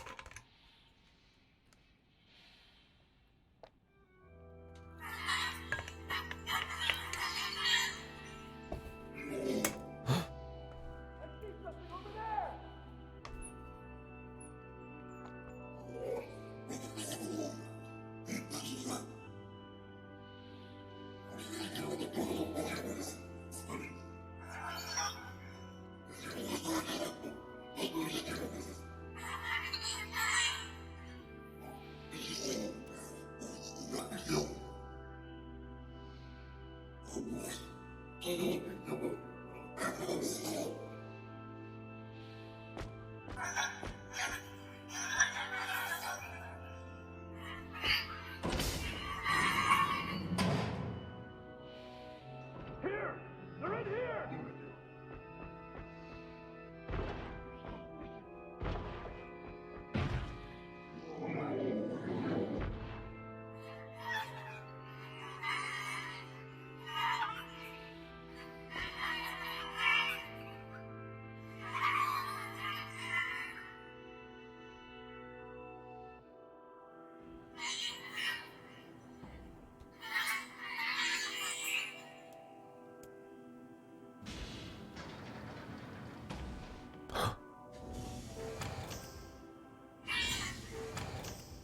Who are you?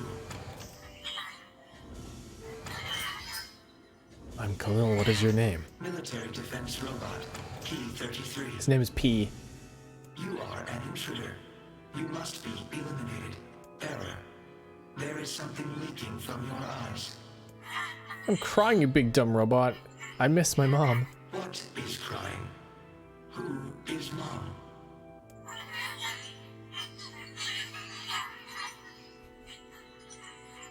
This is happening, I'll see a shitty farty over your head. Oh yeah, check that out. Shitty farty. My creator is also dead. He perished hundreds of years ago. The robot's name is P, guys. 874 years, 10 months, 14 days, 4 hours, and 43 minutes. 44 minutes. Aren't you lonely? I am incapable of being lonely, or missing others, or crying. I'm crying because I don't want to die. You will die. If humans catch me, they're gonna kill me. Why will they kill you? I will not permit the humans to kill Khalil. Huh? Military defense robot P-33 will protect you. His name is P. P-33 is charged with defending others. P-33 will defend Khalil. I'm gonna call you Beepy. Oh my god. I'm tearing families apart. I'm tearing them apart, Lisa.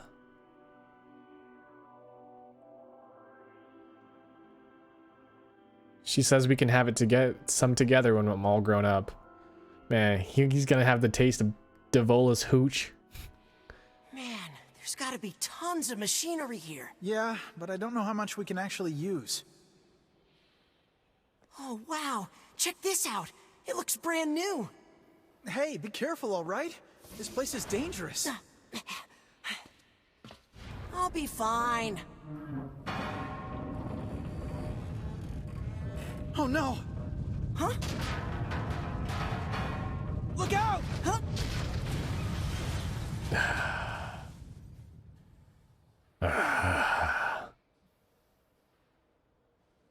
dumbass.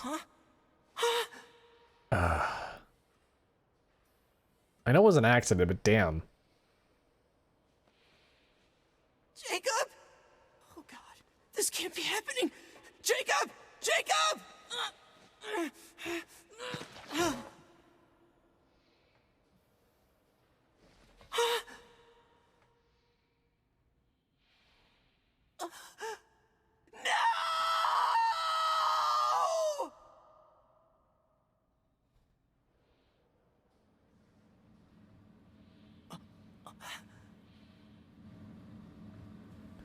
P.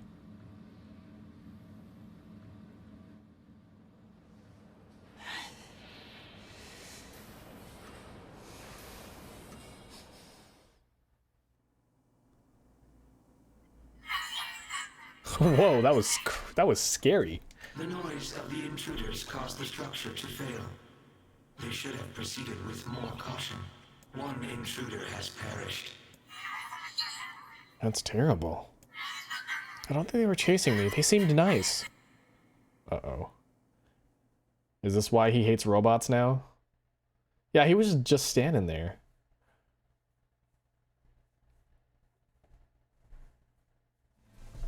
The Junkie. Perhaps we should speak to the brothers. They might know something about this.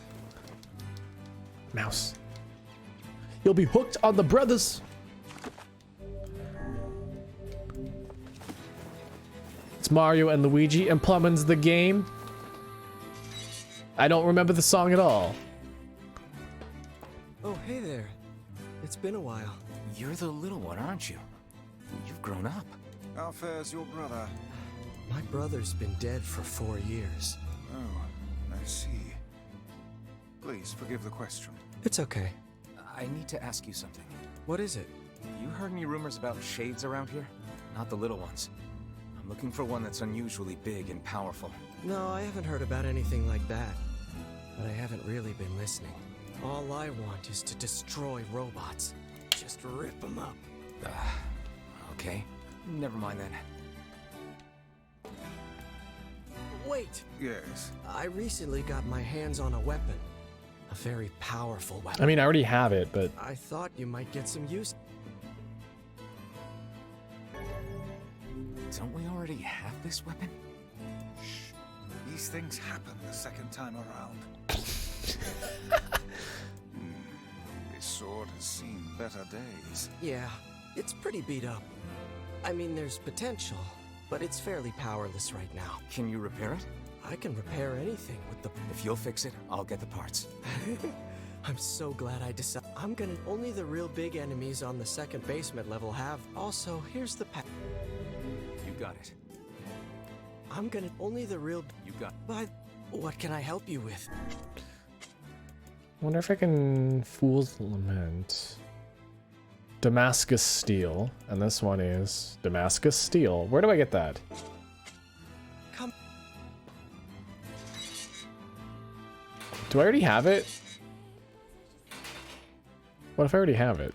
I'm gonna only the you got. But what can I help you with? Ugh, I have to go back down to the second basement floor. That sucks. Memory alloy.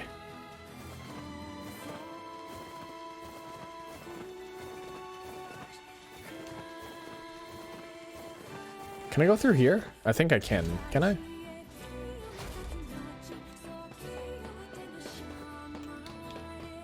No, it doesn't look like it.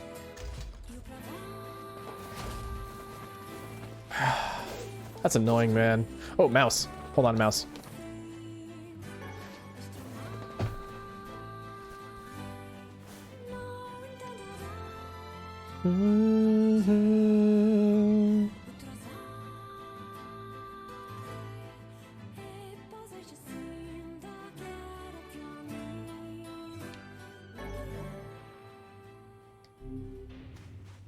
It's a shame about the older lad. I already possess. What? What?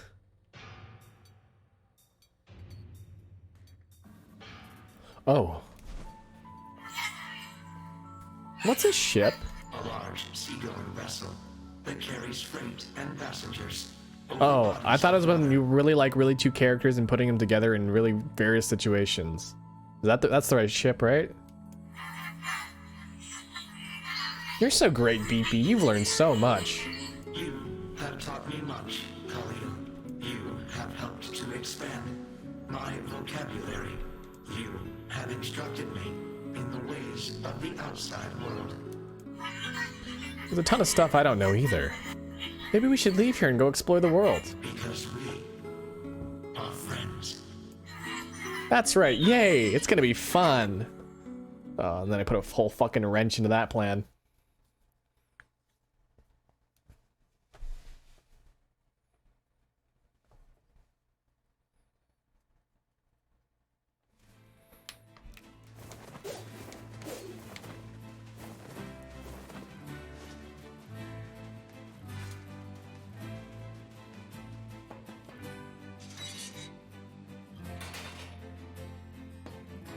That's some pretty... I'll start up, and since you did me a favor...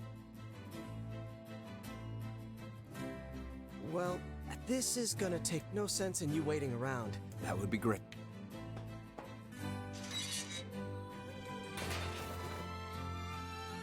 It appears we have... Maybe Popola's found some in... Very well. Very well.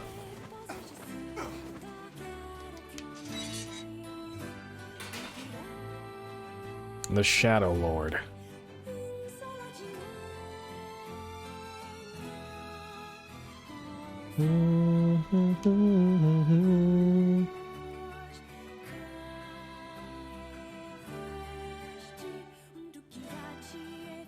How do you guys feel? Like a third of the stream has just been me reading. How do you guys feel about reading? Did you guys know that reading is actually one of the biggest issues I have?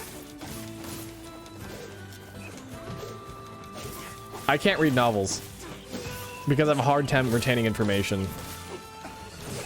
Only through text though. Like, if I were to read something, if you were asked me to read like 3 passages, 3 paragraphs of like information, I would probably only remember the first paragraph and then just completely forget the first 2. Or I'll remember the 3rd one and I'll just completely forget the first 2.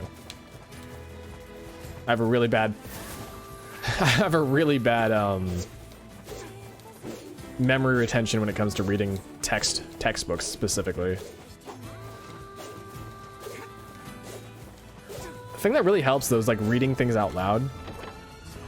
But so here's the thing, you know how you have silent reading in school? Like, hey, it's time for silent reading. Guess who fucking really struggled during that? It's fucking hard.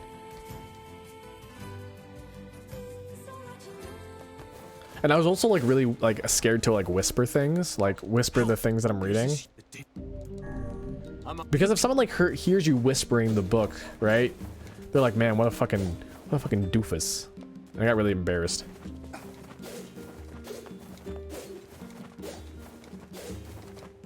But also I'm very smart. I feel like I'm very smart.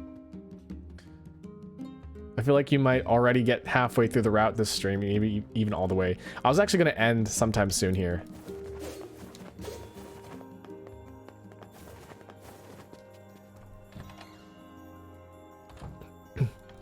Hey, Popola. Hey, Popola. Ah, you're back. Have you learned anything more about the Shadow Lord's key? I'm sorry, but it's going to take me some time yet. I see. Well... Oh, how about this? You know the ferryman with the red bag, right? Well, he's been skipping out on work lately. Can I ask you to go to... Sure thing. Oh, I want to do... Okay, I'm going to do this and then I'm going to end the stream. Because I've been going for almost 3 hours now. 3.5 hours. I've been going for 3 at least. 3 hours, 17 minutes. So we're going to do this part of the story. Oh, I want... We get to learn that girl's thoughts. Like, that girl is a shade. Oh, I really want to do this tonight, guys. Feels alarmingly familiar. I'm sure that couple is merely having another one of their inane spats. Let us do our utmost not to get dragged into it this time,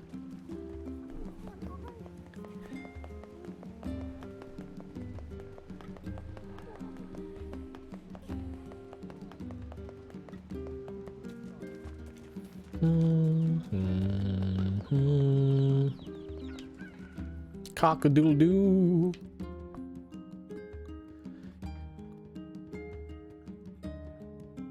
Oh, you know what that reminds me of, actually? Cock-a-doodle-doo. So you know how in different languages, different animals say different things? For example,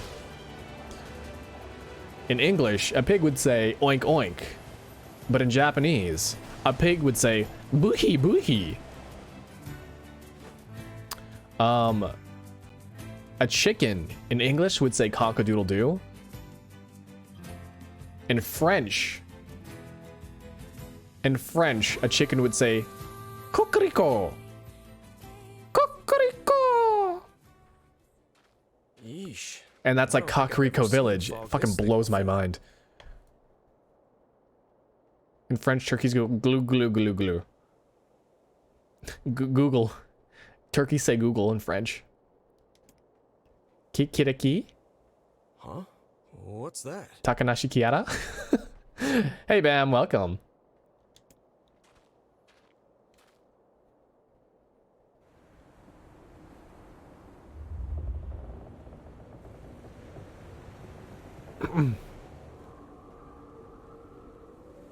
Long stream this evening? Sure is.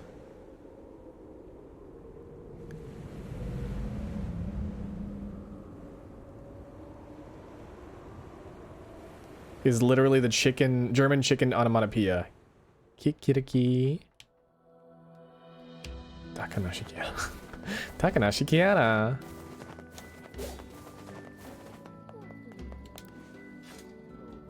Oh god, it's over. What's wrong? Oh, hey, I remember you. You're the ones who helped us out way back when. Seeing as we've come all this way, I suppose we had... I had a fight with my... But it's all I was saving up. That's... Well, sure, I may have... all right. And here we go again. Shall we begin by asking around at the tavern like before? Hey there. Yeah. I think... Thanks. Sick. Yeah, I'm good.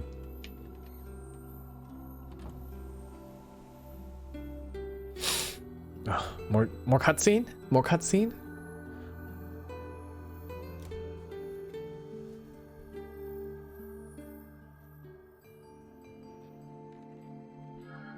What's Postman Pat doing in this sudden ship? Hard to believe a ship of this size managed to run aground.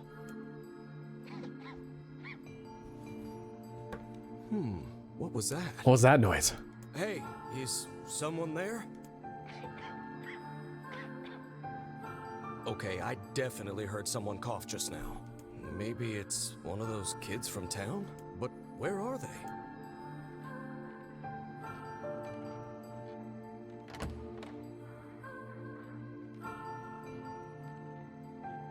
There you are. What are you doing here, kid? And who are you, anyway? Were you a passenger on this ship, maybe? Hey, it's okay. You don't need to be scared. Who is this girl?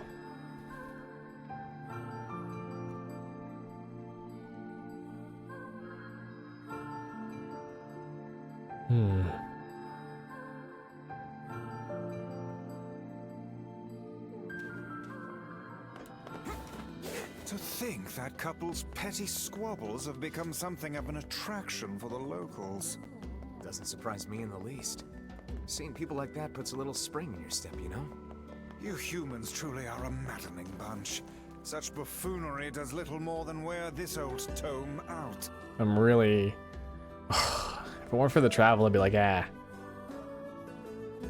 But I really want to finish this one section tonight.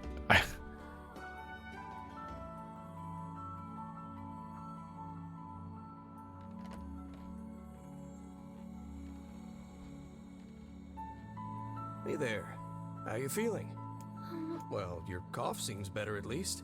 Check it out. I brought you some bread today. How?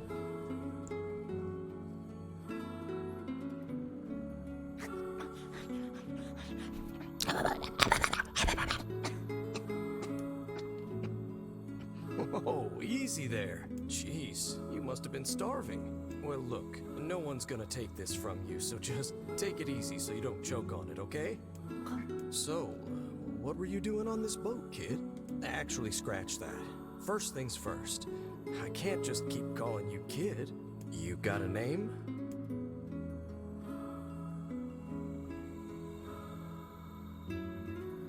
Well, this is going nowhere fast. Let's see. Louise. Louise? Yeah, what about Louise? I mean, it just sort of popped into my head, but what do you think?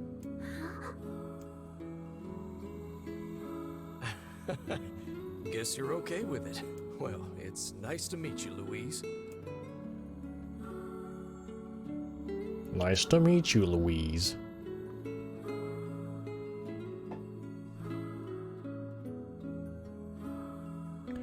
I don't think I know anybody named Louise. Kind of seems like an archaic name, you know? Like Gertrude. The Southern Plains back when the wife ran off too, right? I believe we did, yes. Lots changed since then. So it's kind of nice when we find something that hasn't. The fact that couple is still arguing almost fills me with, I don't know, hope, I guess. If you ask me, that particular couple could benefit from a little change. That they're still squabbling? Not anymore. Not anymore.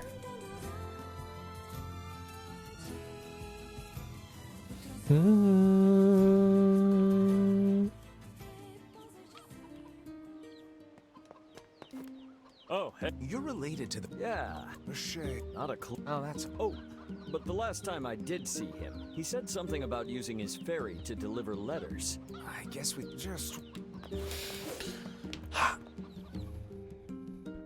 This is now the second game I've seen that had a sea monster named Louise. Is Louise like a maiden of the sea? I would believe it. I cannot believe how many trips we have made simply to track down a single man.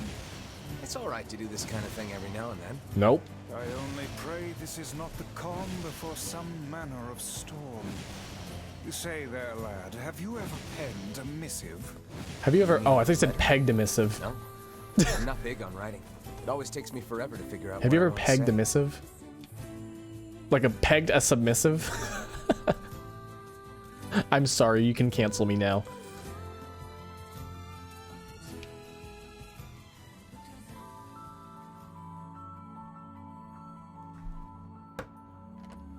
Hey, wait. Where'd she get that bag? Hey there, Louise. Say, where'd you get that red bag? Found it on the ship, did you? You kids are so darn curious about everything. Anywho, it's good to see you. Afraid I don't have any bread today, but I did bring you something.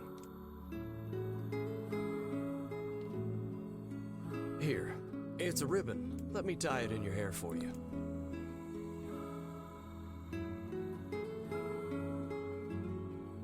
Adorable. Well, what do you think? Huh, what's that on the floor?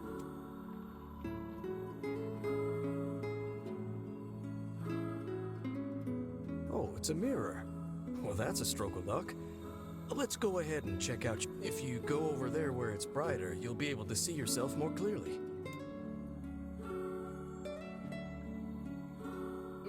What's wrong? Don't you want to see? Oh, I see. You don't like sunlight. Guess your eyes are pretty sensitive after spending all this time in the dark, huh? Well, it's not like we can have you stay here forever. We should work on getting you out of here so you and me can go look at the sea together. How's that sound? I sure hope that it's a fatherly relationship that he has with this young creature. I'm still very, like, stipulated for this thing. Like, it's all sus. It's all sus to me.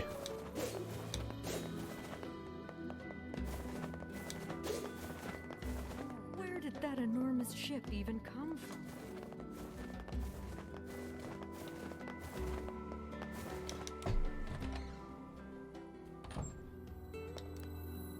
Hey, postman. Oh, sorry. You're not him. I'm sure. I just swung by to pick up a letter and wound up running the damn place. Anyway. No. There's this couple who's always fine. Still, that's pretty. I find it. Any idea? That is. Actually, you know what? Not on.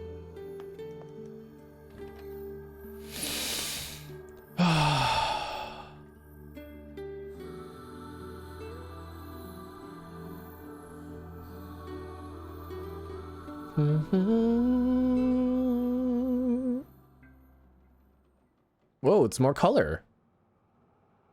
Hey, Louise. I brought your food for today. What's wrong? Aren't you hungry? Huh. You haven't been eating much lately. Are you okay? Well then, let's try this. She'd be eating the flesh of the man.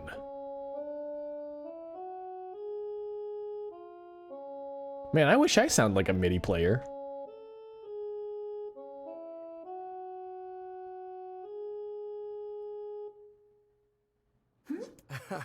Yeah, sorry about that. It's called a song. Humming a jaunty tune is the best thing for putting a spring in your step. Songs are like a little bit of wisdom that makes the tough times easier. I love them personally. I love them personally. Not that I'm any good at singing. Dude, you fucking sound like a MIDI player. That's fucking amazing. That's a talent.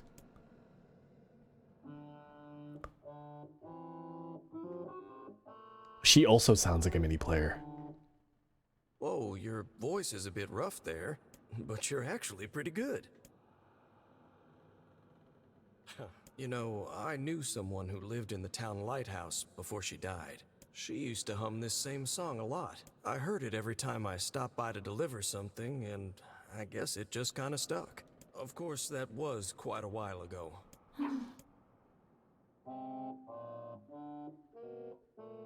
Hey, are you trying to cheer me up? You are a kind soul, Louise.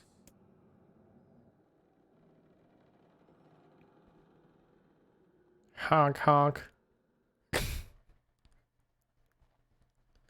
Can you play Megalovania with your voice?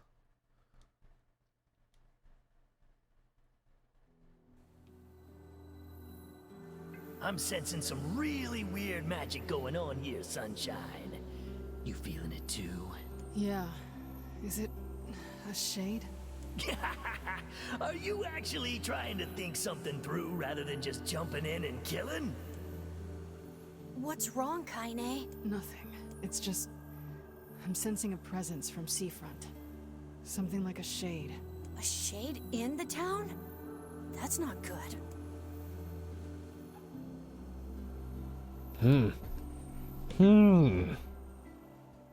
We're pretty far away from the town, actually.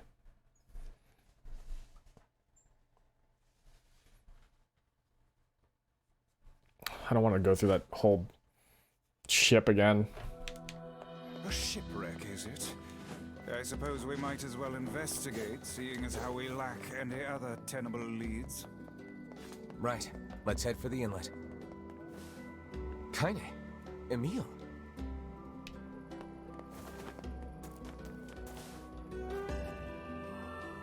What's going on? I haven't seen you two come into Seafront in, well, ever, I guess. Sorry for the surprise. Kaine said she sensed something strange in the area. Strange how? Like a shade? Like a shade? Maybe. I'm not sure. There's some kind of sound or something coming from up ahead. What an incredibly specific... What is... Nothing.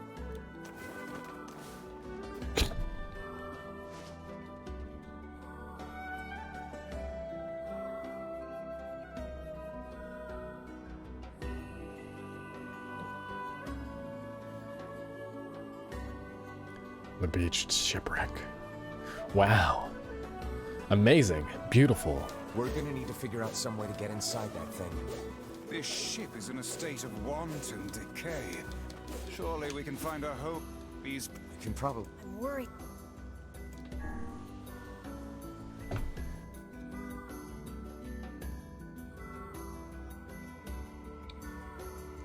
A merchant passed through the village today. She kept pulling the craziest things out of her big bag. Her name was Accord.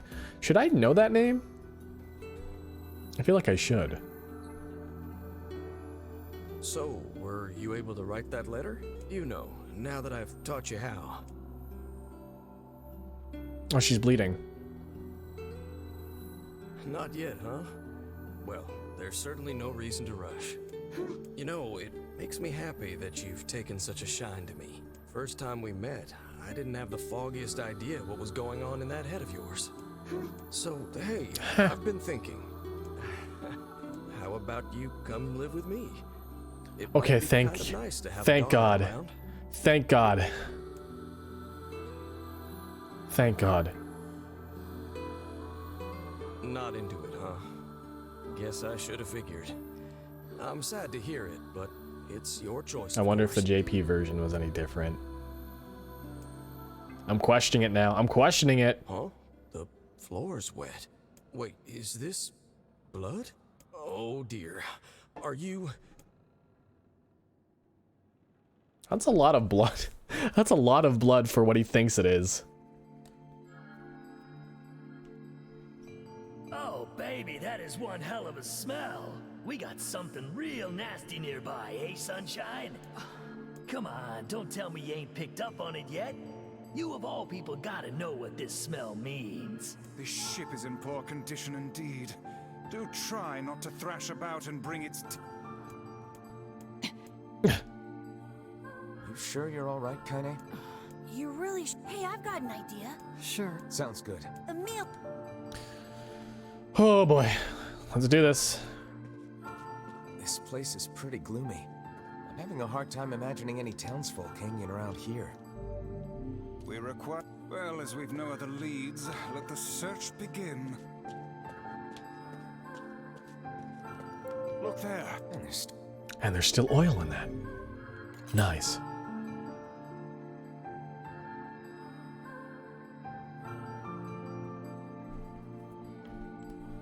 Wait, did you see? I did, perhaps.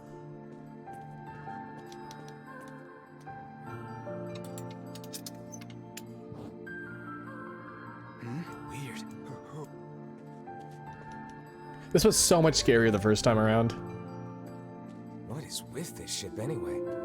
There may be clues somewhere that tell of how it ran aground.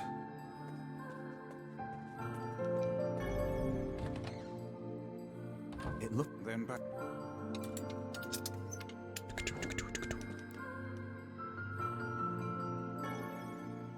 What's an apple? Perhaps. Let's keep.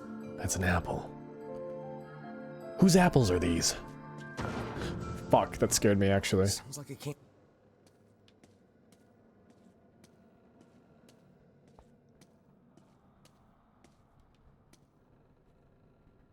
This barrel's... Surely it was... Wait. Whose footprints are these? The...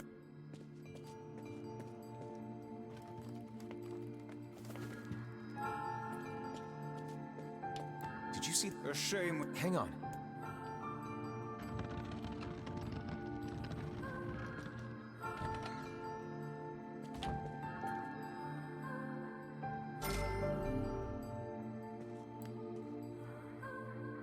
There's a... That white veil... Give it a nudge. Oh, surprising. Hey, there's a notebook. A record of... Wait. And they sold people. We can...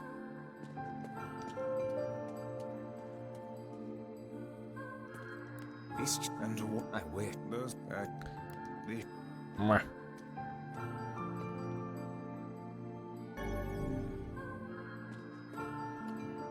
There don't seem to be any shades around, at least. Fortunate for us. Now let no more time be wasted in our search for the townsfolk.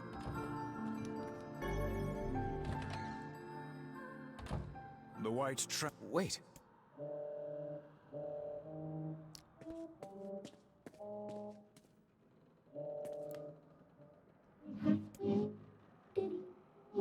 Where did he go?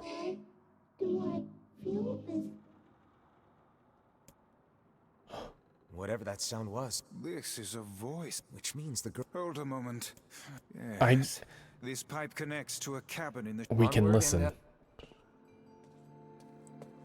This little Why do I feel this way? far, Oh god. it? It probably was different in the Japanese The version. light it gives off makes me feel... I don't know. Mika sleep? It says the Good night. Do you think I cannot. Thank you for stopping by. And thank you for talking like Georgie for some reason. Oh, perhaps it is.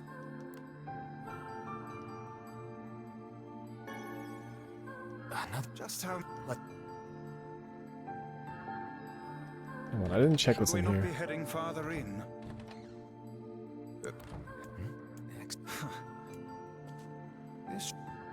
This.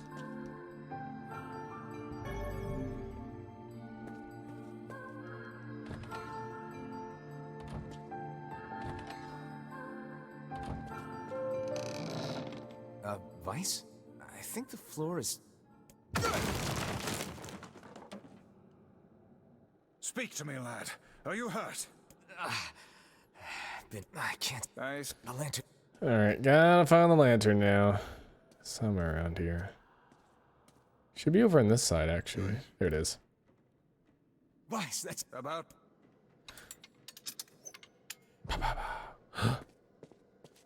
Oh dear.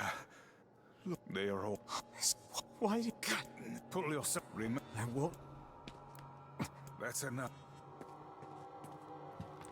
I wonder why she randomly decided to just like start killing people. Like she was just fine, right? And all of a sudden like, nah, now let's kill people. She's got a tail. Oh, her arm.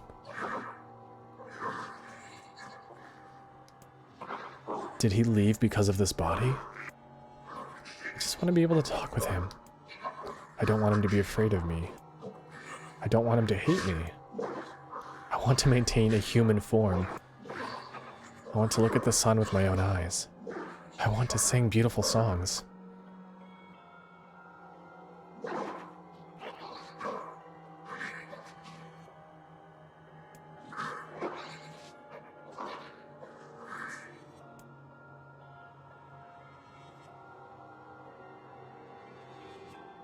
Crazy.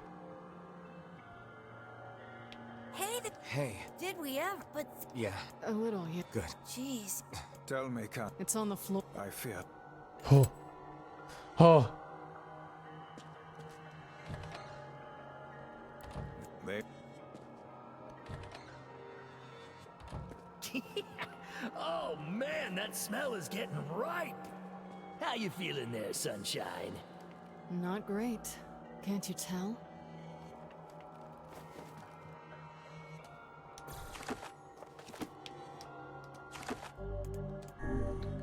Here we go. This would be the culprit.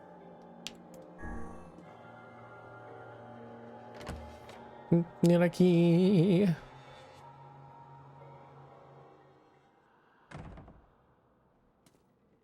There she is. It's that girl we saw when we first entered the ship. Old lad. This is a lone child sitting inside a hulking ship littered with corpses. Something is clearly amiss.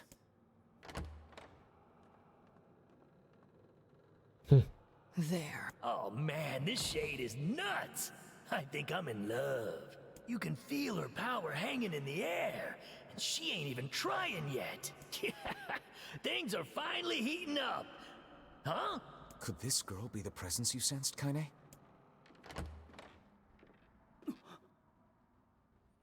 I'm not ready. Oh, hey, it's you. Been a while. Wait, you're the postman. Oh, I think I've been keeping it.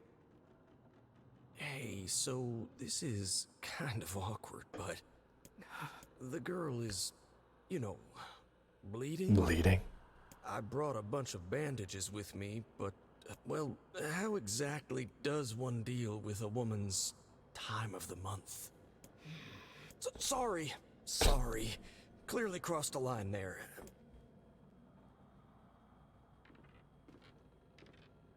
Stay the hell away from her! She isn't...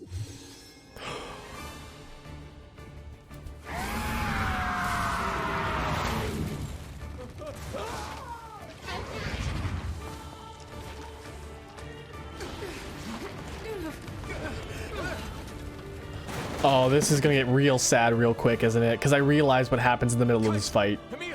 We'll figure something out. The two of them will...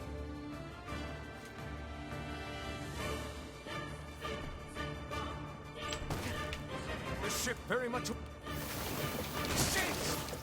They're in the way.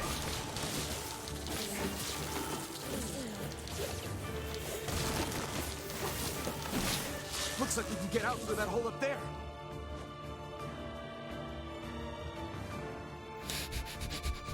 I'm not ready. I'm not ready. I'm not ready.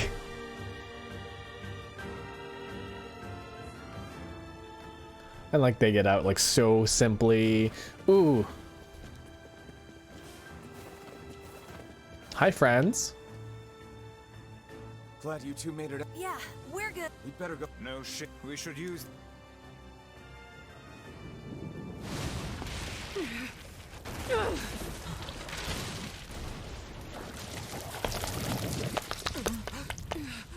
What on earth?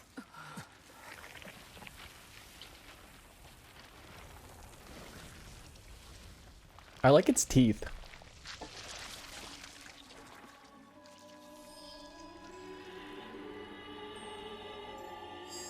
She still has the ribbon in her hair too.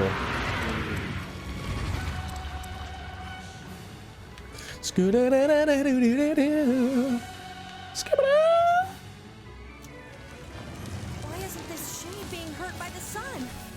That is not precisely the case. It most certainly is being burned by the sunlight. However, its regenerative abilities far outpace whatever damage the light is able to inflict. This light, something is coming. Get out of the way at once. Oh, listen, it's singing. This thing actually thinks it's a person.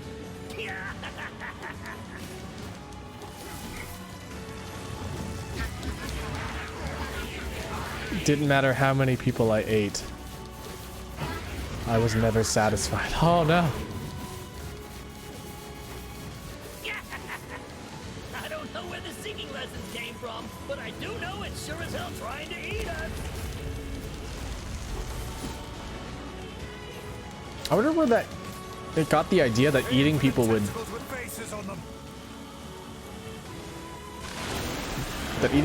do that, you know? Now. Focus on the next one.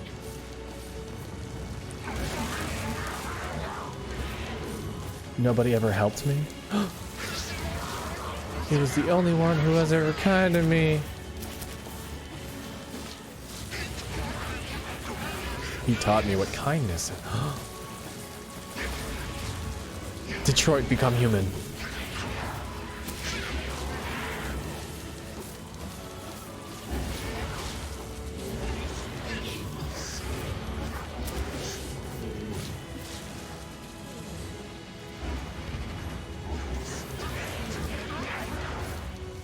I like how you can hear like faint English phrases.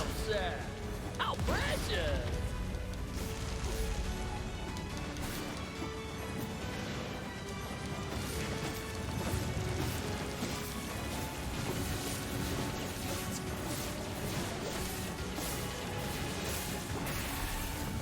Now is our chance.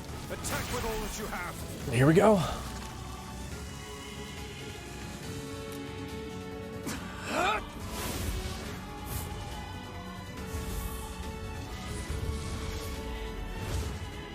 I love ARM. Oh fuck, I forgot about that part. Imagine punching someone so hard that their head comes off. Bone and muscle are really resilient, by the way.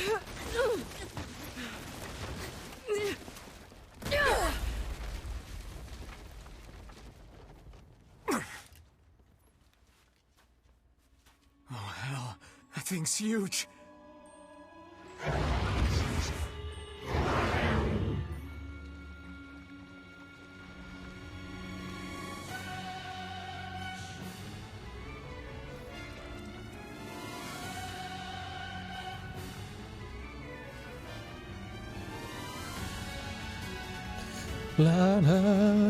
Oh god, it is huge. I forgot how big this thing. Could recover from such a grievous wound.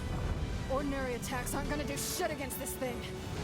Hey, the guy from before's collapsed on the beach. That shade's got some kind of hard-on for it. We should take him hostage. Hard on. Shut your yap.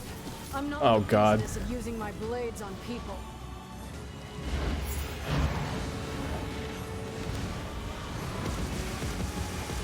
The more this goes through, the more I'm like, my suspicions are like fucking correct, isn't it? This thing turning its body into spears and shooting them at us?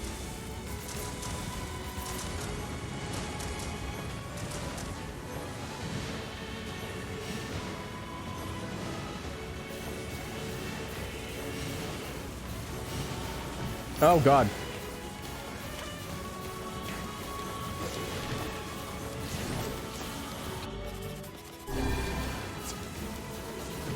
Oh god.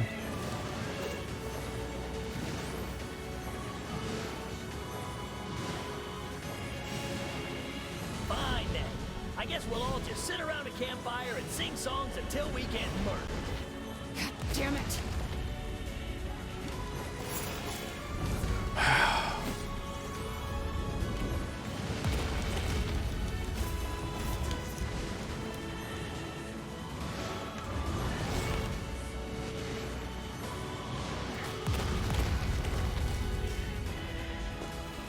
Tyrant's phrasing seems to imply that the shade has feelings for the guy and not the other way around. Oh, I'm gonna die.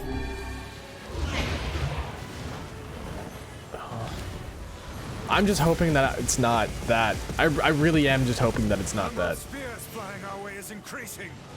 Yeah, I can see that. Damn it. My word, if this continues. Get up, Emil. Get up, Emil. Oh god.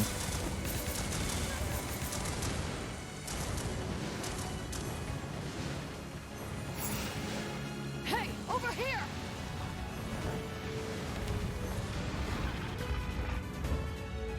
She did it. This guy's important to you, isn't he? Does anyone in Seafront? I was thinking the exact same thing actually.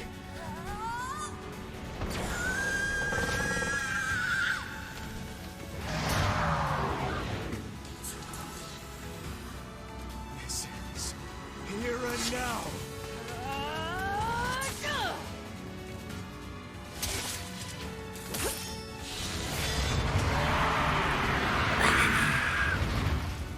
Owie! Ouch! Ooh, ah, ooh, ow, ooh. Hold yourself together. Son of a... Is this thing immortal? How can it withstand such an onslaught? I'm really scared, guys. We will be in grave danger if it unleashes that attack. We must stop it.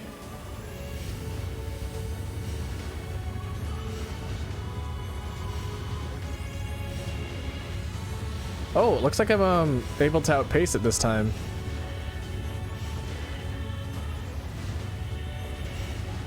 Oh. Except it stops you anyways. It literally just stops you from doing it.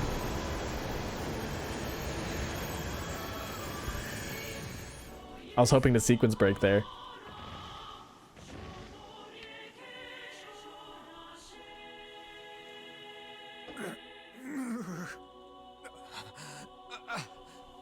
I think we're in trouble.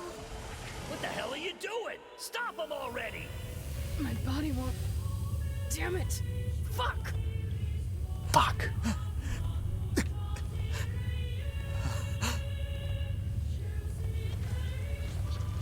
Oh, no!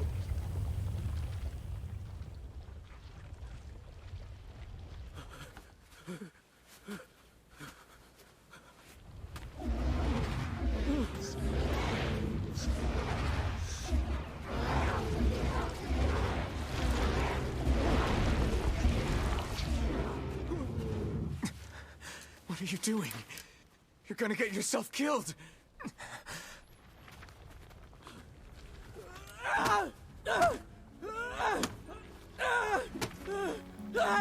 Oh no. Stop! Don't hurt these people!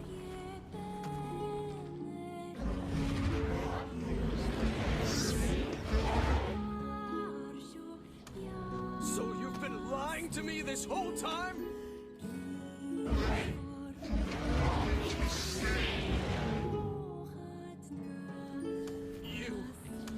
You're a monster!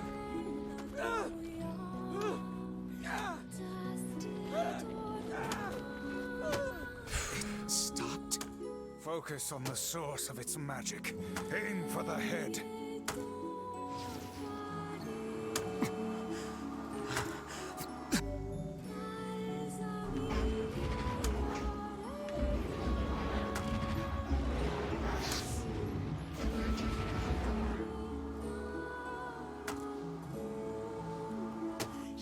We can never be together! You disgust me! Can he understand her?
A red eye.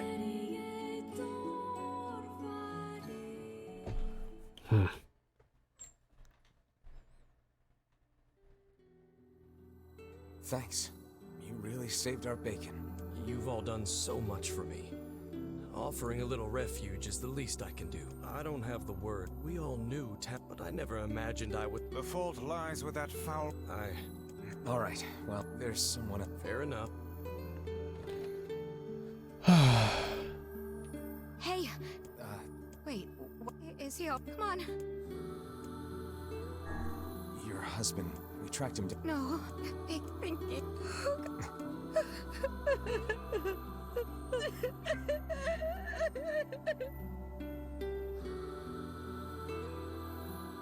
It saddens this old tome. Do not let it.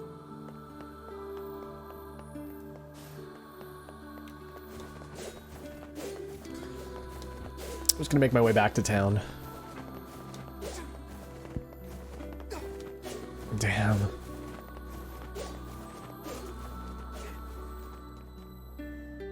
I have a weird soft spot for like monster who wishes to become human, but no one really likes them. Kind of like Kaine's story, actually, now that I think about it. Oh, hi, Kaine.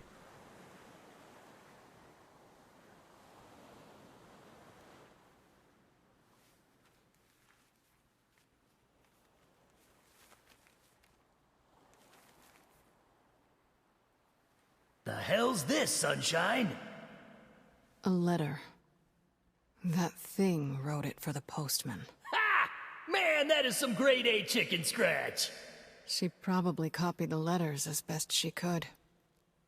So, what's it say?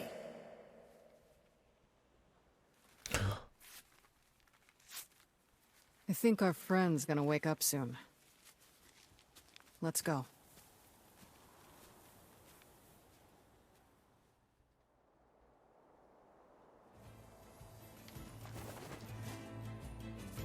Hey, Kane. Yeah? You were threatening that shade on the beach the other day?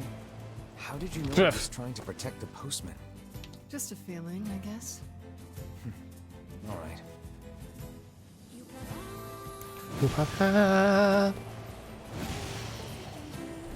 Oh my god, I keep running into shit.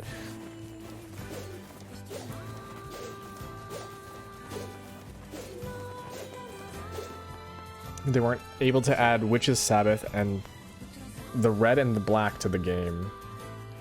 If you later read the Grimoire NieR stuff on the wiki. Okay. Whenever I finish the game, maybe I'll do that.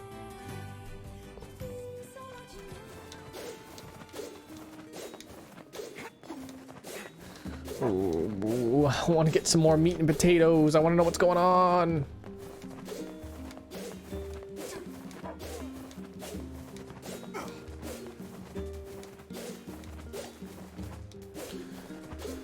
But it'll have to wait.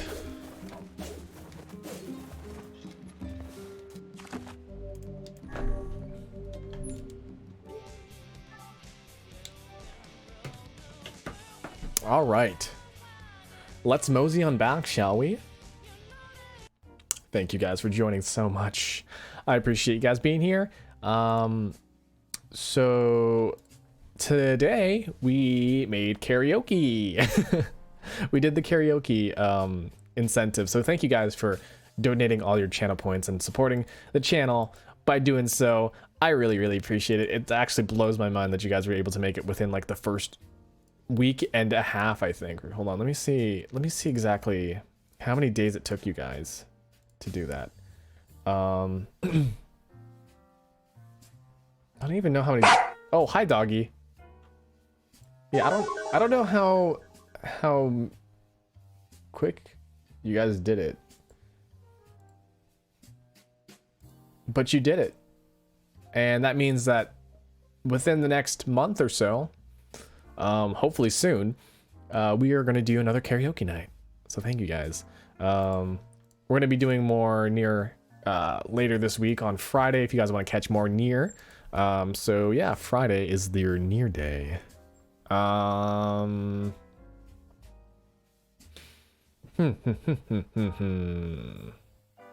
Tomorrow is gonna be Fire Emblem Awakening, and then on Wednesday we're gonna do some Apex Legends with Cryoplum. So if you guys want to check any of those out, that's on Tuesday and Wednesday. Thursday I usually take off, so yeah. All right. There's no one really I want. What the heck is this Poppy Playtime? Hold on. I have some people playing Poppy Playtime, but I have no idea what this is. So I'm just gonna check out what this is. Oh, I have to watch an ad. Is there anything else I have to add? No, that's pretty much it. Thank you guys for showing up. Thank you guys for subbing, for those who did. Thank you guys for the bits who did. And with that, I think, hold on. This person's, okay, there we go. It seems to be some sort of horror game, I guess. Okay, I'm not gonna send you guys over there. Oh, they switched over to Visage. Oh. Well, that's a different person. That's another scary game. There's a lot of scary games. I guess it is the weekend, the week of Halloween now, isn't it? It's less than 7 days. That's crazy, guys. Scary doll game. All right. You know what? I have no idea who I want to host, but Ojaxer's live and is playing Elder Scrolls 4. Oh, you know what? Let's go host Arla. Arla has hosted me a couple times, so let's go host Arla. Arla's playing Genshin Impact, so if you guys are into Genshin Impact, you guys can check that out. All right. How do I rate again? Oh yeah, I have to go into my settings here.